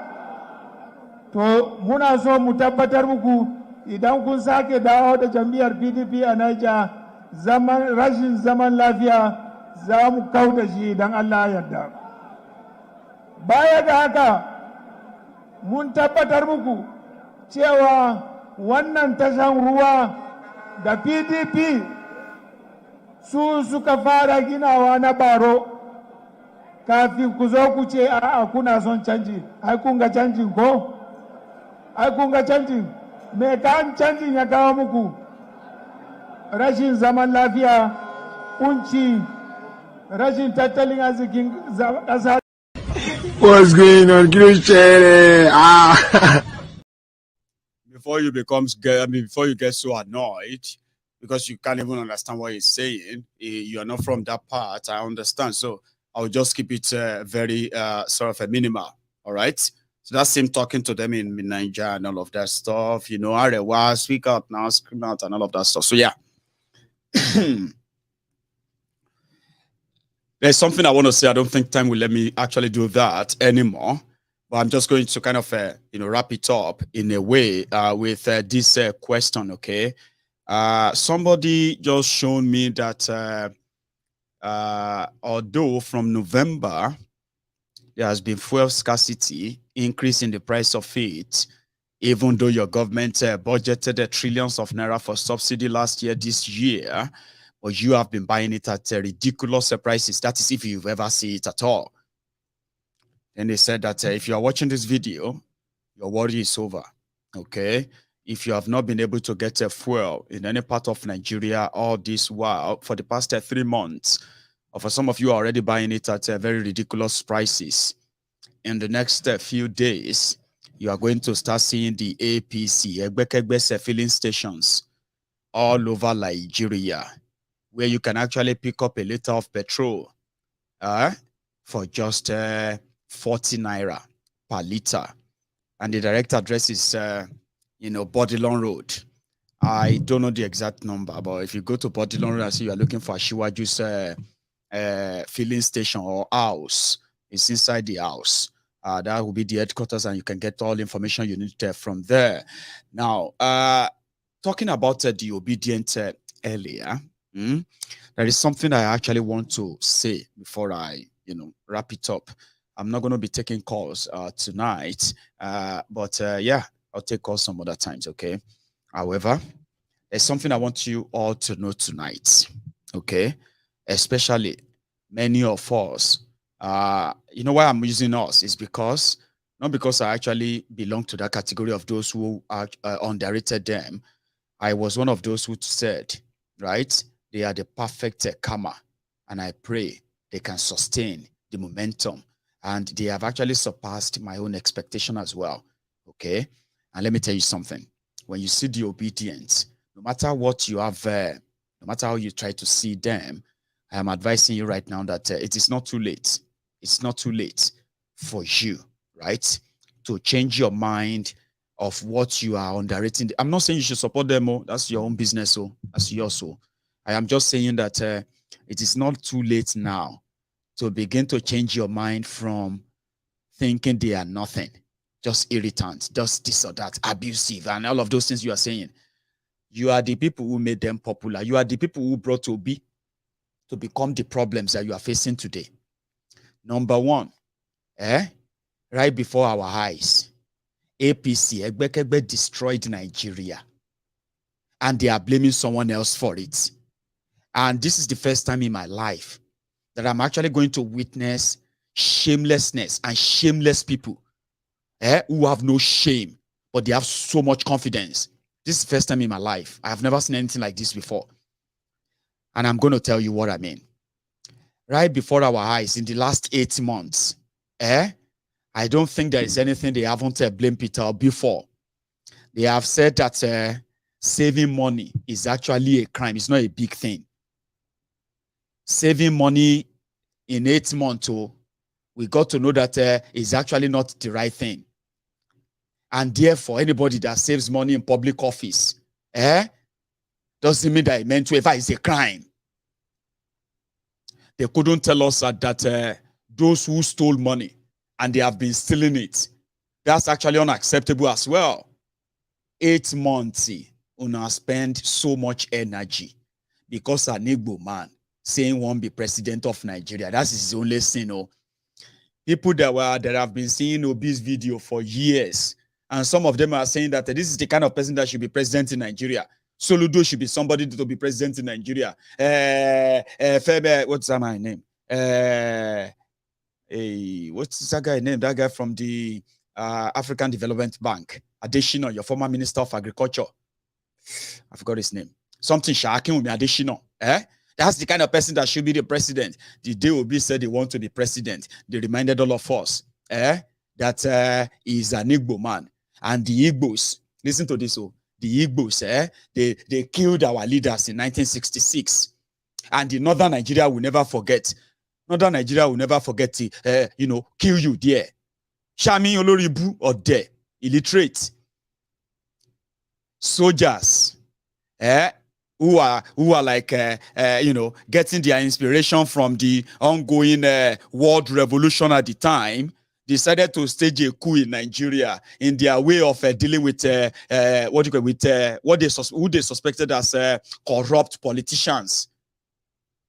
Then they killed these politicians, and that led to the reprisal, the revenge coup of the same 1966.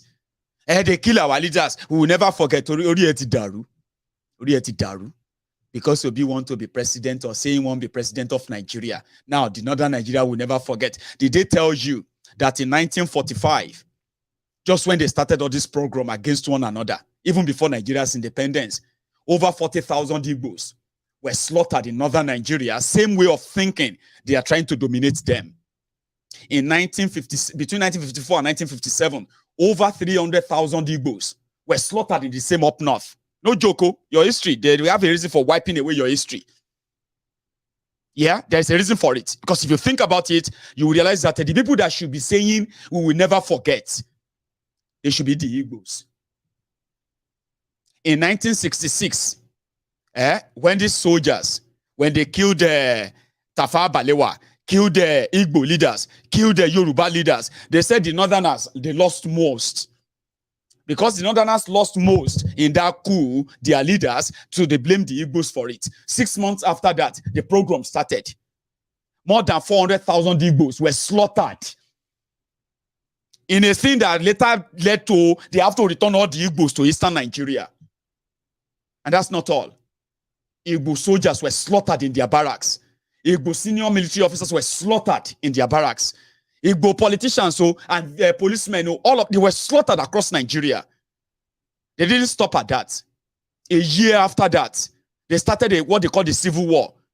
5 million Igbos were slaughtered in a space of 3 years. But they are not the one coming to say, we will never forget. We will never forget what you did to us. But now we're lunatics. Because of the Cold War that your criminal leaders put in your mind. An Igbo man saying won't be president. Suddenly, the North will never forget. The North will never forget. It's Nigeria. We enjoy it. Maiyegun, an Igbo man, they will never make. I know. I'm not arguing it. What I'm actually against is that same you who believe that an Igbo man should not be your president in Nigeria, same you is saying that Nigeria is one country. The people that should be saying that they will never forget what Nigeria did to them. And they are supposed to be the Igbos. They are those who have lost most in this fraudulent Nigeria, just to keep it together. But poor history, poor education, ignorance, and your tribalism and other things that they have fed you with all your lives. An Igbo man saying won't be president. Show Palade. How can he's going to break Nigeria? Is this Igbo people? Did they not say they wanted Biafra? How come they want to be president again? All of that is just to expose your frauderia. And I'm here to tell you, sure you get me now. Because if not, Baba, if not, Ejeka was sincere now. Let's be sincere. Look at these facts. Tinubu is a Yoruba man. Obi is an Igbo man. Abi, two of them say they want to save Nigeria. They can present you their certificates based on their past antecedent and all of that. Entitled criminals want to fix your future. Baba take a look at this one. This is Tinubu's record.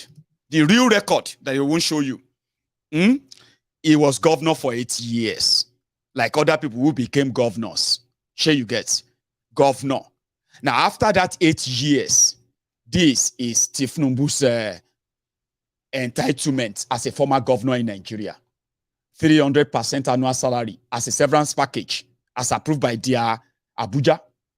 100% of the annual basic salary of incumbent governor. He will collect the same salary as governor. Any governor in Lagos State, whatever salary any governor is collecting, he will collect the same salary as his pension, right?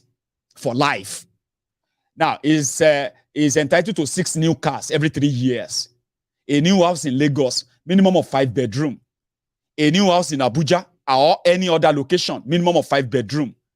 Free medical care for him and his family members for life. Entitled to cook, stewards, gardeners, and domestic staff, all pensionable. They will collect salary, they will collect pension just for serving Tinubu for life. All of this, they are the entitlement put in place by Tinubu and the model. There are so many governors in Nigeria and so many states in Nigeria adopted, and they are now paying their former governors, draining the resources to feed the criminals that made you poor every day. But now look at this guy. This is Obi. Like I said, facts are sacred, but they are facts. They don't change. He also was governor of a state for 8 years, like Tinubu, right? He didn't plunge a state into debt. For that 8 years that he was governor, there was no single debt in that state. He is not owing any gratuity. He is not owing any pension, right? Now, he didn't owe any pension. He didn't owe any salary. He didn't owe any contractor. The state was not in debt. Now, when he handed over, like Tinubu, he is entitled to nothing. He doesn't get paid any gratuity. He doesn't get paid any pensions. He's not entitled to any house. He doesn't get any car. No allowance of any kind. No maintenance of any kind. No personal assistant paid by Anambra. No domestic staff paid by the state. No aids or anything. Do you get that now? So, boy, he's an Igbo man. And the only thing they can tell you is that saving money for the future generation in his own small states that he knows, right? Probably they are not as rich as others who have access to this free money. He knows that. He never asked for anything. But guess what? This man is a better product to a young person that is a graduate, right? But unable to find any job. To businessmen who have shut down because the economy is never going to help them. Now, he is a good man because he made other billionaire thieves who live off the people for the rest of their lives. But you know, this one, you have to be very careful of this one. These are the things you did for 8 months. These are the things, these are the facts. These are the things you were floating and flunging. And when people were asking any question, they will call them Omoale. Are you not a Yoruba man? Why are you asking all these questions? Are you not supposed to support a Yoruba man like yourself? Support a thief. You are now going to turn around and become prayer warriors, praying for the success of your children, who you are sending to school. You are just sending them to school. With the likes of Tinubu, your children are better off as Agberos in that Nigeria. So they started playing all this tribal card, religious card, all different cards. You were watching them. Now today, it seems all of that now. Be like saying that the obedient, they use all these stones. They can't use them build steps. Now, what people are now saying is that even if he's going to get 5 million votes, he cannot win more than 5 states. He cannot win more than 7 states. Have you forgotten that there are just 4 people tweeting in a room? That is exactly where I'm coming to now. Let me tell you something. Majority of you have these biases, and I will explain that to you. You see, obedience. Me, I was very clear. Maybe because I am Maiyegun, and I understand my audience very well. My audience cut across all kind of all part of the society. Nigeria, outside Nigeria, non-Nigerians. That's what my platform. That's what it does. Everybody comes in here, and somehow, if it is your turn or the turn of where you come from, you're going to get a very much clean, clear, unbiased analysis that will actually help you, possibly to even understand other people too. That's who I am. I am not a rigid person. I am not one eye blind person that says, no. No. I am a teacher. And as a teacher, I may have my own conviction. At the same time, I must also do my best to understand other people's conviction. The only people that their conviction never moved me because it's fraud are the people supporting the establishment in Nigeria, supporting the PDP, supporting the APC, supporting the establishment and what they have done. I won't pretend about that. If you are one of them, you actually have no place anywhere near me because you are fraud, you are hypocrite, and you cannot be trusted. Calling yourself one Nigerian, in that aspect, you are a fraud. You can't defend those who actually brought us here. But I have learned something to understand the conviction of everybody. When I see APC, Egbekegbe person, or anybody defending APC, Egbekegbe, I understand why. I have an idea. Maybe not total. I do have an idea from experience. When I see people, young or old, defending Atiku or PDP here, I have an idea why. Do you understand? Same thing. I spent my time to understand the real thing behind the obedience, and I never shy away from the truth. It's the same focus, laser focus, what have you, that I paid to the revolution now in the dark old days. It's also the same thing, the same laser focused attention to detail to get to understand something. Why are these people doing what they are doing? What is that conviction of yours that you disagree with this rotten establishment and you have chosen the path you have chosen to say, I am not going to be part of this nonsense. We are going to do revolution. That's what I did when I studied the Biafrans, the IPOB. When everybody was like, are you mad, Maiyegun? Why are you trying to? I said, no, I will raise money for them if I have to. Because whatever they are doing is so legitimate that if all of you are educated enough and you know better, you should be doing what they are doing. Because why? The same marginalization that pushed them to that stage is the same thing all of us are suffering. But we choose to love our oppressors differently. That's what I did. Talking about conviction and respecting conviction. I respect Buhari idiots and their conviction. And that is why when I mention them and they pop up somewhere and they start abusing me, I'm just like, yeah, I see. I can cite you. I know you are here. I just wanted to know if you are here. Now I've mentioned you now. You have abused me now. I know you are here. When I mention the articulators and other hypocrites on this platform as well, and the genuine people who have actually seen through the whole charade, this is me trying to touch base on this, this temple, where a lot of people have become almost one for one reason only, because Nigeria is not for any of us. So therefore, people started choosing what they think is going to be the way out. I respect all of that. And that's why I respect the obedience too. Respect the IPOB. Respect the revolution now. Respect everyone. Because to me, people are choosing their battle and conviction.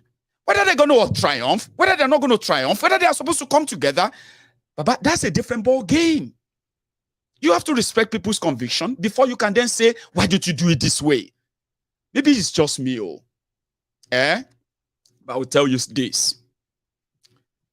When the Biafrans are convinced that Nigeria is not for them and they want to leave, right? Some of you who don't believe in that separation, you attack them. You enjoy attacking them, abusing them. Because to you, that's a rubbish conviction. Let us all come together and work together and build a country. You and who? You don't respect that. When the people asked and said, we want Yoruba nation, because we don't believe in this charade, Some of you want Nigerians. You don't believe them. You want them crushed. You want them brushed. You want them buried. Because what? You believe in yours that says, no, we have to do election to push these people out. Lack of respect for everybody's conviction that are fighting the same enemy, the same establishment that actually prompted all of this, is one of the reasons why a lot of you don't actually know that your conviction is legit. At the end of the day, everybody should know one thing. Nobody, no group, no one has the monopoly of the solution out of this log jam, but the conglomeration of all these forces at some point can align all together one day when they realize that they have one common enemy that made all of you anti-Nigeria establishment or Nigeria entirely. Now, respecting that means when you see the obedient that are convinced that they could use election to defeat the establishment, you don't believe that. I don't. I don't believe too. But that's their conviction. If they push it, and the establishment misbehave enough that they started acting wrongly because they have been pushed out of their space, that could be all what all of you need to finally understand that you have a common enemy. And until this enemy is completely crushed, all your aspirations are going to be facing the same thing. Violence from the people that push you there. Don't forget that. And that's what I was trying to say yesterday when I said, if the obedient believe in this, you don't. All you have to do is to let the time play itself out. Do not deny that this is happening, even if you don't believe in it. Denying it just makes you almost the same category of people who are saying, nobody can stop the establishment. And that is why they believe more in people destroying people and the APC. But you and I know this group of criminals are the reasons why you have all you have today. Do not deny it. I'm just trying to help you to come to that term that whatever you believe in is valid, is legit. Just same way with other people too. You have to respect that, even if you don't believe it's going to work. Because at the end of the day, they are doing something. IPOB is doing something. The Yoruba nations are doing something. A lot of people are doing something. But ask yourself, why is everybody doing all of this to get out of this whole thing? Why? Nigeria, the injustice, the unfairness, the inequality, the impunity, the corruption, and above all, the state-sponsored profiling, genocide. People are seeing things. Obi will rake all those things because even those who pushed us here, they are still insensitive. They don't care. You know they don't. Which means the term of if you found yourself in a pit, all you have to do is to stop digging. Stop digging and stop lying. Whatever you are seeing right now with social media, they are happening. And it's going to get so serious with what I'm witnessing, what I'm seeing so far. It's going to get so serious that before the middle of February, Baba, a lot of you will either so worry that disobedient may actually like pull the stunt. Not just the stunt, they may actually whip the floor with this APC and PDP. And the signs are there. And the reason why it is actually happening is because those who destroyed Nigeria, they are not taking responsibility. Imagine APC spending their money and time to tell you that Obi is not doing everything to keep Eastern Nigeria safe. It's Obi your police IG. It's Obi your chief of army staff. It's Obi your president. Obi didn't improve it.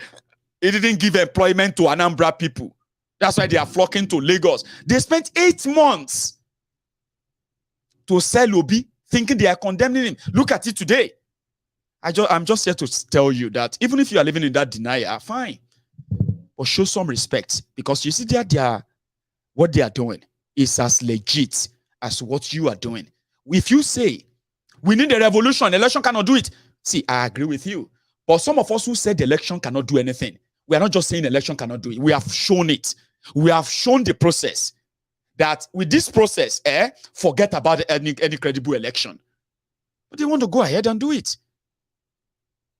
For years.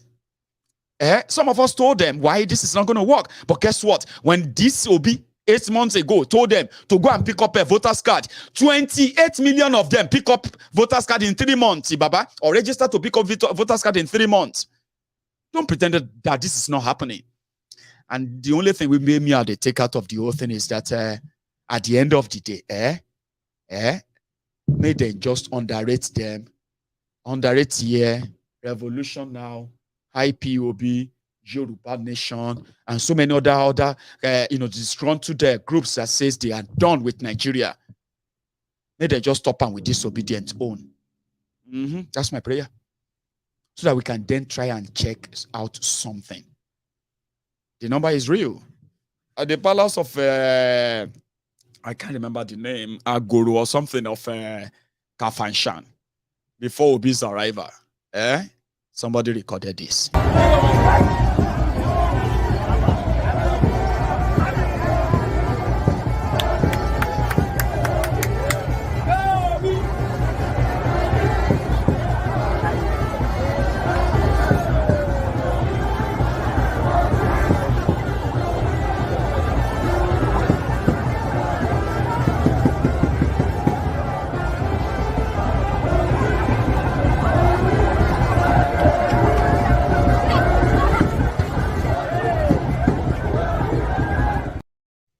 And the guy was he's captured social media. Forget about it. When it comes to the young people in Nigeria, he controls them now. Now, this is a fact. And you don't have to take it or believe it. He is the hottest. He is the leading one. And he is causing so much trouble within the system that those who have perfected all their plans about this 2023, they have been pushed back to start go and re-strategizing, trying to figure something out. This has never happened before, at least not in my own lifetime. So the only thing that could come out of this whole thing at the end of the day is actually that revolution, the part 2 that some of you subscribe to. That's the moment. And I'm saying this to you, right? Because if eventually the establishment do what they think they can do, it's not going to be easy. A lot of you want revolution, Abi, and you don't like the obedience as what they are right now, Abi, because it's just that they are trying to, whatever you think. Me, I am seeing the ingredients that a lot of you are going to be part of them later to now say, yeah, finally revolution. The establishment is not going to remain the same. You can take that to the bank. And I guess they know. Esprit they call it.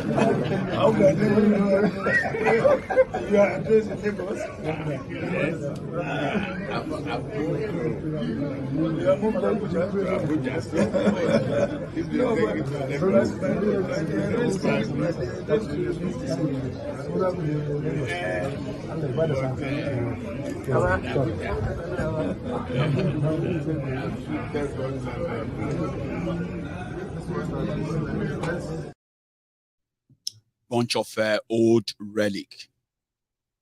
So Obi was on a program called the AY show. You know AY comedian? He did a show for him where Obi was answering questions from all over the place. This is now beyond the mainstream media, okay? A situation whereby social media and internet could connect all the people together in a stroke. Baba, you won't believe this, so well, you should. This is social media. This is social media age. Within 24 hours on all platforms, right? More than 200 million people viewed that video. Nigeria and abroad. More than 200 million people. Nobody has ever pulled that crowd. Ever. In Nigeria, whatever, anything that goes on in Nigeria. Nobody. No individual has ever pulled that. And in his closing remark, when he was talking to them in that open conversation, he had this to say before I round up tonight. is not a problem. Atiku remains a respected senior brother for the rest of my life. Even if my senior brother has his own fault or anything, he remains my senior brother. I always respect him because God allowed him to be my senior brother. And I respect that. What I said is that in this business of politics, that I pass through him. If you are apprentice in what we call Igbo type of trading, you learn from too many people who have to group you up, and when all of them goes, they settle you. You start the same trade and everything. You might not necessarily sell the way they are selling their own. You might be selling differently, you know. So that is where to go. I pass through his hand. I learn things from him. I respect him. I have so many things, and he will remain so. There's one or two other people who I pass through their hand. I learn what they're doing. All combined, I'm selling my own, in my own style. I don't question how they're selling their own. But I remain respectful of their own distance. We're all looking for customers. It depends on who the customer wants to buy. If you want to buy obedient, here I am to sell it to you. If you want to buy a ticket, he sells it to you. You want to buy a Millicom, he sells it to you. So we have our product with their names clearly spelled. Whichever one you want to buy, it's it. I'm selling my own. Now market, you know, is a trader. A market that they sell your own. I sell my own. I am just Maiyegun and then the referee in the temple of truth to tell you the truth, even if it is very tough. Just know it. You know what I mean? It does help. I can assure you of that. So that's where I'm going to actually draw the curtains. Okay. Tonight, tomorrow is going to be another day. You know that. And then, yeah, God willing, I'm going to be here to also give you an update as usual. It's just I'm not taking calls. However, this is one information that I think you will need as well. Okay. The new Naira note is out, I've been told, and a lot of people are now getting access to it. Some of them have been wrongly printed. There was actually a copy of that. See, let me tell you something, right? If you come across a note, Nigeria Naira note, that looks like this, right? Do not panic. All you have to do is to take it back to the bank, the same bank. So it does happen. All right. It's just that it's not a right time. It's not the right time for this to be happening. After all of the drama that followed the repainted Naira. Okay. So if you see anything like this, it is still legal. And what I believe about monetary policies, right? It is still money. Okay. Don't go and use your scissors to trim it, especially that 1,000 Naira. Don't go and use your scissors to trim. Just take it back to any of your bank and they will give you a new one. It's not fake. I just thought I should tell you that for the sake of those who have been seeing that money. And in case if you come across it, okay, like I said, it's the wrong time where everybody will just take a banter at it, okay? But nevertheless, it does happen. I mean, in that, don't worry yourself. All you have to do is that just go on to Google, all right, and check the money, printed money with error or with a mistake or anything like that. Just search for that on Google. You'll be surprised at how many kind of currency all over the world, including dollars and pound sterling. They have been, Maiyegun show us. I should have saved some, I don't have much time right now to start going to look for that. But again, you can do it too. Search on the internet, and then you'll be able to deal with that. One more thing before I go. You remember the last time when we had the audio recorded by the Arabinrin, the wife of the Ondo State Governor, Akeredolu, which is called Arakunrin. And it was about a woman, a lady, who happened to be a member of APC, Egbekegbe, in a particular local government area she mentioned, and that she was bringing concussion for her husband, Akeredolu, because Akeredolu is sick. You remember that? Of course you should. Don't make me pretend like you didn't know that time. Yeah, the first lady of Ondo State accused the woman of trying to take over her husband or trying to use to leverage on her husband's ailment or sickness, right? To enter him and then for him to make her the first lady of Ondo State. That you, first lady. Okay. Anyway, I saw the picture of Akeredolu, my brothers and sisters. If you are very good in, they say they are already spending money on good medical facilities, blah, blah, blah, medical treatment abroad and all that. When I saw a picture of Akeredolu, Baba, I fear. And there's no way, as a Yoruba man myself, or as a human being, I will see this and I will not feel for him. Do you get that now? When I saw this image, he's been very much missing in public for a while. This image was taken on the day Kalu went to Akure to campaign. Here you get. So we don't know what is wrong with him. Some have been saying so many things is wrong with him, Akeredolu. But whatever it is, right? This is scary. And I really wish him a quick or a recovery in a way. Because I don't really wish anybody bad though. As much as I talk about Tinubu all the time, right? I don't hate him. All your politicians in Nigeria and all the madness they are doing, as evil as they are, I don't hate them. I don't like them. Okay? The opposite of like is dislike. You know that. It's not hate. Hate is the opposite of love. So if you love, love is a very strong word. If you love, and you mean it, that you love somebody or you love something, it means a lot, yeah? That's exactly the same tone that hate carries. These guys, I talk about them all the time because of their roles, because of my own knowledge about politics, as well as policies, as well as politicians and the people. I understand the impact of having wronged people, overseeing your own life, even when you are actually yet to be here. Generations yet unborn are going to meet all of this mess, even though if they didn't choose to be part of Nigeria.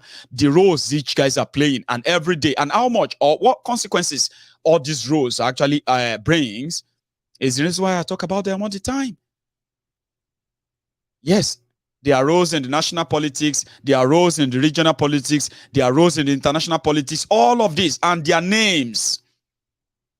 How did they affect us? How have they affected me? Simply because I am from Nigeria. That's why I talk about them. I don't hate people.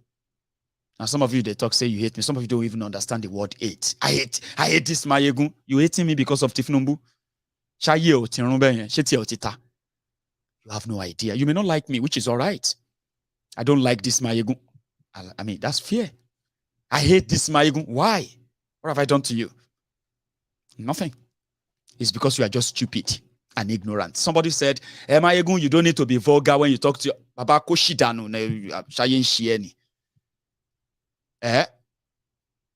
I know my people. My people know me. And when I talk about the lunatics, the wearies, they come here to kind of try to twist things because of their love for these criminal politicians. When I'm talking to them, I want to be more. I'm not talking to them. So don't come here and give me one useless advice as if to say I requested for one. I told you I know my audience. The Alawokus, the Weres, the humble slaves, the obedient fools, the sophisticated morals, and the rest of them from the clans of the side barbarians, the Buhari idiots generally. I know them. They are here. They can't go anywhere. They are always going to be here. So when I'm addressing them, I don't cut out what I say. So when I go on that tirade, it's just to let you know that when I speak about these criminals, I'm speaking about their activities, their actions, their inactions, their all things they do that ended up having to affect millions of people that don't really give a damn about. So many of these millions of people are our own family members, friends, neighbors, and the rest. So I'll leave you to that. And then I wish Akeredolu a quick recovery. And we also wish these two a safe journey to the world beyond, hopefully. the obedient can actually bury them. You see, I will celebrate you, obedient. Okay, if you bury these two wearies, these two old relics, these two old greedy criminals, if you bury them as they are on their way to the mountain of the dead, follow them, push them, and leave them there. I will celebrate you here. It's going to be an open of a new era. And that, when we get to that bridge, all of us that want to leave Nigeria, when we get to that bridge, right, we'll deal with it. But you see these relics, they will ruin and destroy whatever you are seeing right now, even worse than it, which is also good. But it's going to be violent. It's going to be bloody. If you can just use a forklift, carry them, drop them inside those mountain of the dead. A lot of children, unborn, born and unborn, are never going to forget you. I'm not underrating you, obedient to. If you wake up tomorrow, may I say something will go make you mad? Listen to me. I have been with madder people. Do you think anybody that is supporting APC normal? In your own mind? Do you really think anybody is supporting APC? Now, normal people. Mad people, correctly, mad, original mad people. Suffer head.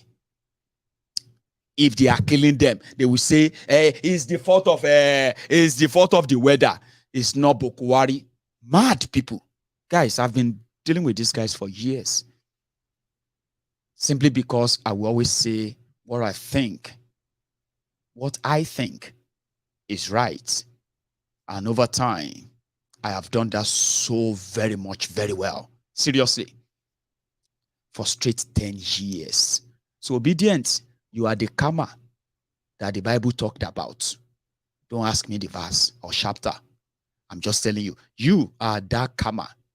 So if you can take these two to the mountain of the dead and never to return, you have made history, and I will celebrate you too. Sure you get. Thank you very much for your time. I'm going to see you some other time. However, to all my donors and those who have come to our aid, putting resources together to reach out to 6,000 school children in Yoruba land, which is going to start in another 2-3 weeks. So I am very grateful to you. To everybody who is still willing to reach out to us, to support us, to help us. Every penny you put towards this is going to go straight into the hands of those who are going to make this happen. And trust me, you'll be so proud when you begin to see the result as well. Play your role. I'm playing mine. I'm going to see you some other time, okay? Enjoy the evening. And you should all have a wonderful night rest. Good night.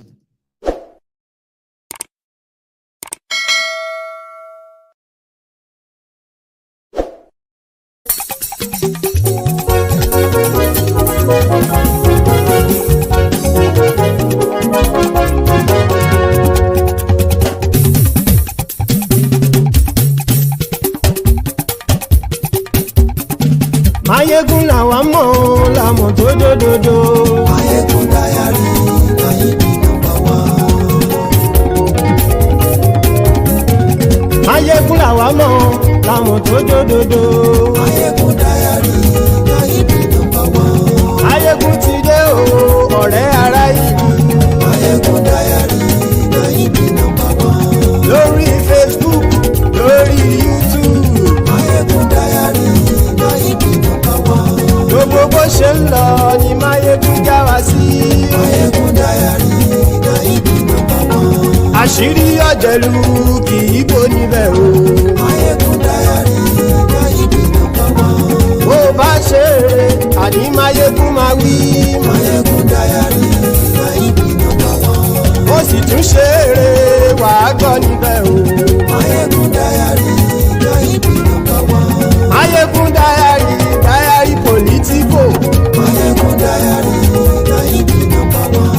Godfatherism, kò sí lọ́rọ̀ Maiyegun. Maiyegun Diary, Maiyegun number one. Ẹ farabalẹ̀ sẹ́ o, kẹgọ́rọ̀ lẹ́nu o. Maiyegun Diary, Maiyegun number one. Àní Maiyegun làwa mọ̀ tó dòdòdò. Maiyegun Diary, Maiyegun number one.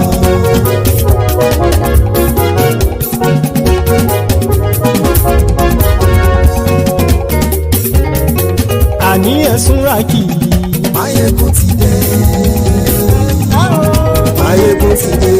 ọ̀jẹ̀lú ẹ̀sùn làkì. Maiyegun ti dé. àní ẹ̀sùn làkì. Maiyegun ti dé. lórí Facebook. Maiyegun ti dé. àní ẹ̀sùn làkì. Maiyegun ti dé. lórí YouTube. Maiyegun ti dé. àní ẹ̀sùn làkì. Maiyegun ti dé. bọ́ bàbá gbé wúrẹ́. Maiyegun máa wí. àní ẹ̀sùn làkì. Maiyegun ti dé. ijó ìgbádìyẹ. Maiyegun máa wí. àní ẹ̀sùn làkì. Maiyegun ti dé. bí pẹ̀sìdó bá rúfin o. Maiyegun máa wí.